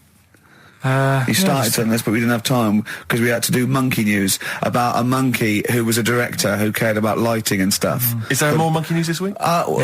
Is it as... okay. Is it real monkey news? Did it happen, or is it mostly embellishment in your round little head? It's proper stuff. Yeah. Okay. Good. So holiday. Where did you go on holiday? Sardinia. Good. Yeah, it's all right. Yeah. Nice food and that. It's important, isn't it? Yeah. And nice beaches and what have you. Excellent. Always like a nice long beach to walk down. Yeah. But so we're having a nice walk, right? You know how nudists do me head in. Sure. Right. Not a problem though, is it? It's not like being scared of spiders where they might jump out under the kitchen sink at you. You know what I mean? It's not a big problem having your head done in by nudists. Yeah, but it just annoys me. It sort of ruins the day a little bit because it makes me feel uncomfortable. Right. Take your clothes off if you feel uncomfortable. It's much more relaxing. Yeah, but well, anyway, right. So I'm walking along the beach, right? Lovely long beach, might have you know, watching the sea, picking up shells and that. And what are you wearing? What's your natural beach club? When he says picking up shells, I imagine he's on all fours going, like that. You know what I mean? Looking at things, just like washing his nuts in the sea to get them tasty. Yeah, going into the sea and then kind of shaking himself, and all the water flies off. Yeah. I've just got, you know, flip flops on, pair of shorts, and like a little light shirt. Sure. Mm. So anyway, walking along, and Suzanne goes, "Oh look," right? And there's this woman, German, I think, coming out of the. How can you tell she was German? Underarm hair. I'll get to it. Forget the underarm hair. She came out. It looked like she was smuggling seaweed. I'm going to burst! Oh, God! And the funny thing is, right, she... Smuggling seaweed! Oh, God! She was a bit hairy down there, was she? Mental. I felt bad because I hadn't had a shave for 2 days, right? Looked at her, it was ridiculous. She might as well have kept her trunks on. It was just like she was wearing furry trunks, right? So anyway, so I'm walking along. So, yeah, go on then. So Suzanne's like, "Oh, look," and I'm like, "Oh, not again," you know, because every time we go away, there always seems to be one of these. Is she by herself, this woman?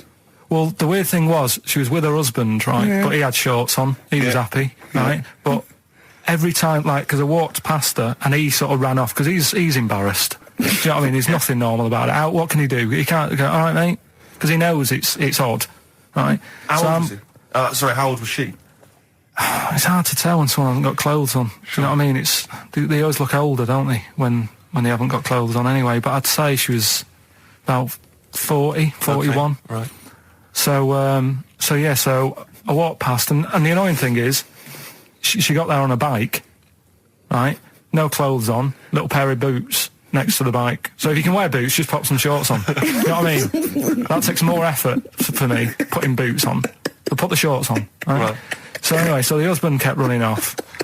I walked past, and I'm getting annoyed because I'm saying, "Well, we've got to walk past them again on the way back." I like the fact they're scuttling away when Carl walks past. Like when you lift up a bit of sort of iron sheeting in the woods and loads of mice run away. Yeah. It's like whenever Carl goes, that nudists run away. Yeah. Oh, right, okay. So we sort of come walking back and what have you, and you know, I have another look and what have you, and he runs off again. Why are you another look if it offends you so much? Oh, you might as well just have a look. You know what I mean? It's just putting it on show and what have you. But the interesting thing was, I just wondered whether the husband...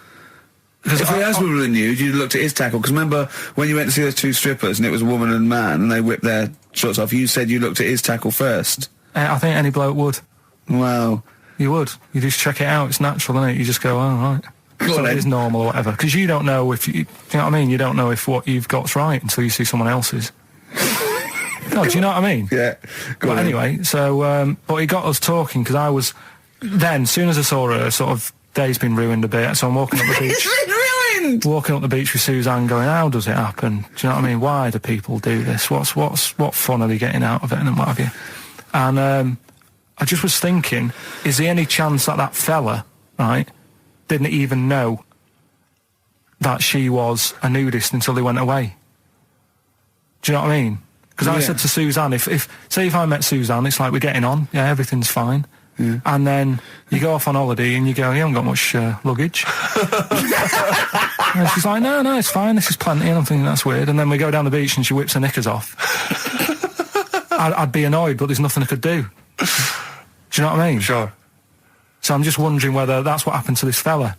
Every time someone came walking up, he was like, oh, God, this is embarrassing. And he kept nipping off. Yeah. Finding something else to do. Look at some shells. So I'm wondering, Rick, if at some point, maybe today or in future shows, we should get a nudist, one of those official nudist spokespeople, because all these nudist organisations, get them on the phone, justify themselves to Karl, because, in his mind, they are, what would you say, weirdos, freaks? I don't quite get it. I was reading something in one of the supplements last weekend, and some journalist went round to some, whatever you call it, some resort or whatever for nudes and that. And it's Were just they playing volleyball? Well, the only thing was bowls. Why is that annoying? Well, don't play a sport where you got to bend over. Talking of campaigns and things and that, did you see Sir Bob on Jonathan Ross last night? Sir Bob Geldof. Sir Bob Geldof. Yeah. Are you going to walk to Edinburgh or sail to France, Karl? What do you think of all this? The G8? I think it's good that, he's doing some stuff for the world and what have you, but I probably won't bother. No. Having a walk. What do you make of all this campaigning? He's dedicated his life to this now, hasn't he? Yeah. I mean, it's interesting. I was watching him last night, and I respect the man. I mean, he used to work here, didn't he? Did some shows and that. Mm-hmm. It's good. It's all right that he can do it, but... I assume that's not why you respect him. I assume you respect him because he's trying to save a nation, as opposed to used to work in XFM for a while. Yeah, I know, but I'm just saying it's good that he's given up a lot of his time to, try and save the world and that, but, there's a bit of me that's kind of like, is he wasting his time a bit? Right, well, what do you mean wasting his time? Well, he tried it before and... No, wait. What he's trying to say is that the G8 are the I think the 7 most rich, wealthy nations in the world, and Russia, and they get together and they can wipe out the third world debt. I.e. they owe us billions and billions of pounds, they can't afford to pay it back. So he's going to say, let's wipe the slate clean and pledge, I think, a lot more aid and stuff to them, isn't it? Mm-hmm. So what do you think of that? But won't they just do it again? Right, what's you thinking? No, I knew I had a little diamond in the rough here. I mean, obviously, I admit I brought this up because I really wanted to know what Karl thought of it. Sure. Yeah, I had ulterior motives. It wasn't just for awareness, for the very worthy cause. It was because I know. Look at him looking at me. Look at him. He looks at me like a cat. Honestly, it's like there's nothing behind those eyes. Right? What do you mean? They're just going to run up the debt again, you think? Well, what I mean is, right, when I was a kid, right, and I wanted to go to the arcade, I'd borrow a quid off my mum, right, and she'd say, don't come back asking for more and what have you. But I'd have a go on a pinball machine or whatever, game on a fruity, and then go back, and and I'd go, can I have some more money? And she goes, I gave you a quid before. And I go, I know, but I'm on holiday. And she goes, there you go then. And then I go off and do the same thing. I didn't go, no, I wasted the last one, I'm going to pop this in the bank. Right. So you think that's what's going to happen with... That's a nice metaphor. So what do you think happening there? That the Africans are blowing it down the arcade. Instead of putting it towards a fishing rod, they're blowing it down the arcade. I'm trying to win a watch. Look, I've got 100 goals. I think this thing is dodgy. Yeah. I'm trying to win a fluffy toy. Bob saying you're never going to get the Snoopy. You're never going to get the Snoopy. It's always going to fall out of the little claw it's before it rigged. gets to The claw is not strong enough. Yeah. Do not waste it. No, Midge. Midge, you have to write a song. Write another song, mate. They've blown it down the arcade. Brilliant. Pushing the Senses by Feeder on XFM. Ricky Gervais, Steve Merchant, Karl Pilkington. Right. All right. How you doing, Karl? I'm all right, yeah. Another holiday? Well, it wasn't holiday. Well, it was. You had 5 days off work. Why isn't it holiday? You had 5 days not working for a living. You know how many days holiday gets a year now? 29. Oh, that's more than teachers, isn't it? It makes me sick. It makes me sick. Well, I know the kind of hours you work, Rick. It's mad. I mean, if you're not in work by midday, you're furious. No, but I mean, I'm always... 29's normal for the normal working person. Yeah, but, you know... And anyway, it wasn't a proper holiday. I went to see my mum and dad. It's nice to see them and everything, but it's not holiday, is it? Why? It's not going away. It's not getting on a plane, is it? Going away. Oh, is that definitely a holiday? What happened before 1950? I don't know. People used to go... Yeah, exactly. People used to go to Blackpool or Brighton. That was holiday. Yeah, but I didn't Where did go you to... go? Went to Wales. There you go. Lovely holiday. Lovely holiday. Have a holiday in Wales. That's what they say, innit? Come to Wales and have a holiday. That's what they say, innit? So come to Wales and meet your parents. Come to Wales and have a lovely holiday. Right. Well, anyway, it was good and that. It's always good to see him. Right? Yeah. But Week off work. do you know, like my mum likes gnomes and stuff. Yeah. Right. Of course she does. She's lived with one for 30 years. She said, you know, get your dad to take us to this park where they've got like, you know, 6-foot gnomes and stuff. Right. Have a walk about. Sounds like a nightmare. Yeah. Sounds like a living nightmare. Keep an eye on Carl. Yeah. So anyway, He stood still for 2 minutes. Someone bought him. No. You can't buy them and that. It's like a little exhibition thing. Yeah. Right? And it's part of a hall. Right, this big hall that you have to pay to get in, but we didn't want to see the hall. I just wanted to see the gnomes. Of course you did, yeah. So anyway, my dad says, yeah, well, we can get in there for free. Of course he did. Clever. Right. So we parked up on this little country lane, right? No one about. We walked How much down, was it to go in? Like £2? about £3 each. Yeah. But he said, well, yeah, but if you don't have to pay, do you know what I mean? You enjoy it even more, don't you, when you're walking about and you think, I've got this £3 in my pocket, no one's having it. Yeah. Right. No, looking over sorry for a bloke with a peak hat saying, can I see your ticket, please? I wouldn't enjoy it more, no. Go on. Yeah, but you don't worry about it, do You got a bit of money now then, Rick. You've changed. So anyway, so we had to walk across about 4 fields. For £3! Right, and what happened was we're walking through all these fields and what have you, big grass and muddy bits and all that because it'd been raining, and climbing over fences and stuff. And we're in this field, right? And I look to my right, and there's about 30 cows all staring at us, right? And Suzanne started to panic a bit. She said, we shouldn't be here. Dad says, of course we can. We're allowed to go wherever we want. You know, all this land, it's ramblers' rights and all that stuff. Yeah. And take a cow if you want. So, unattended. So Serves him right for leaving him in the field unattended. I'm having one. Yeah. And keep us fed for a week. across. Anyway, these cows start surrounding us.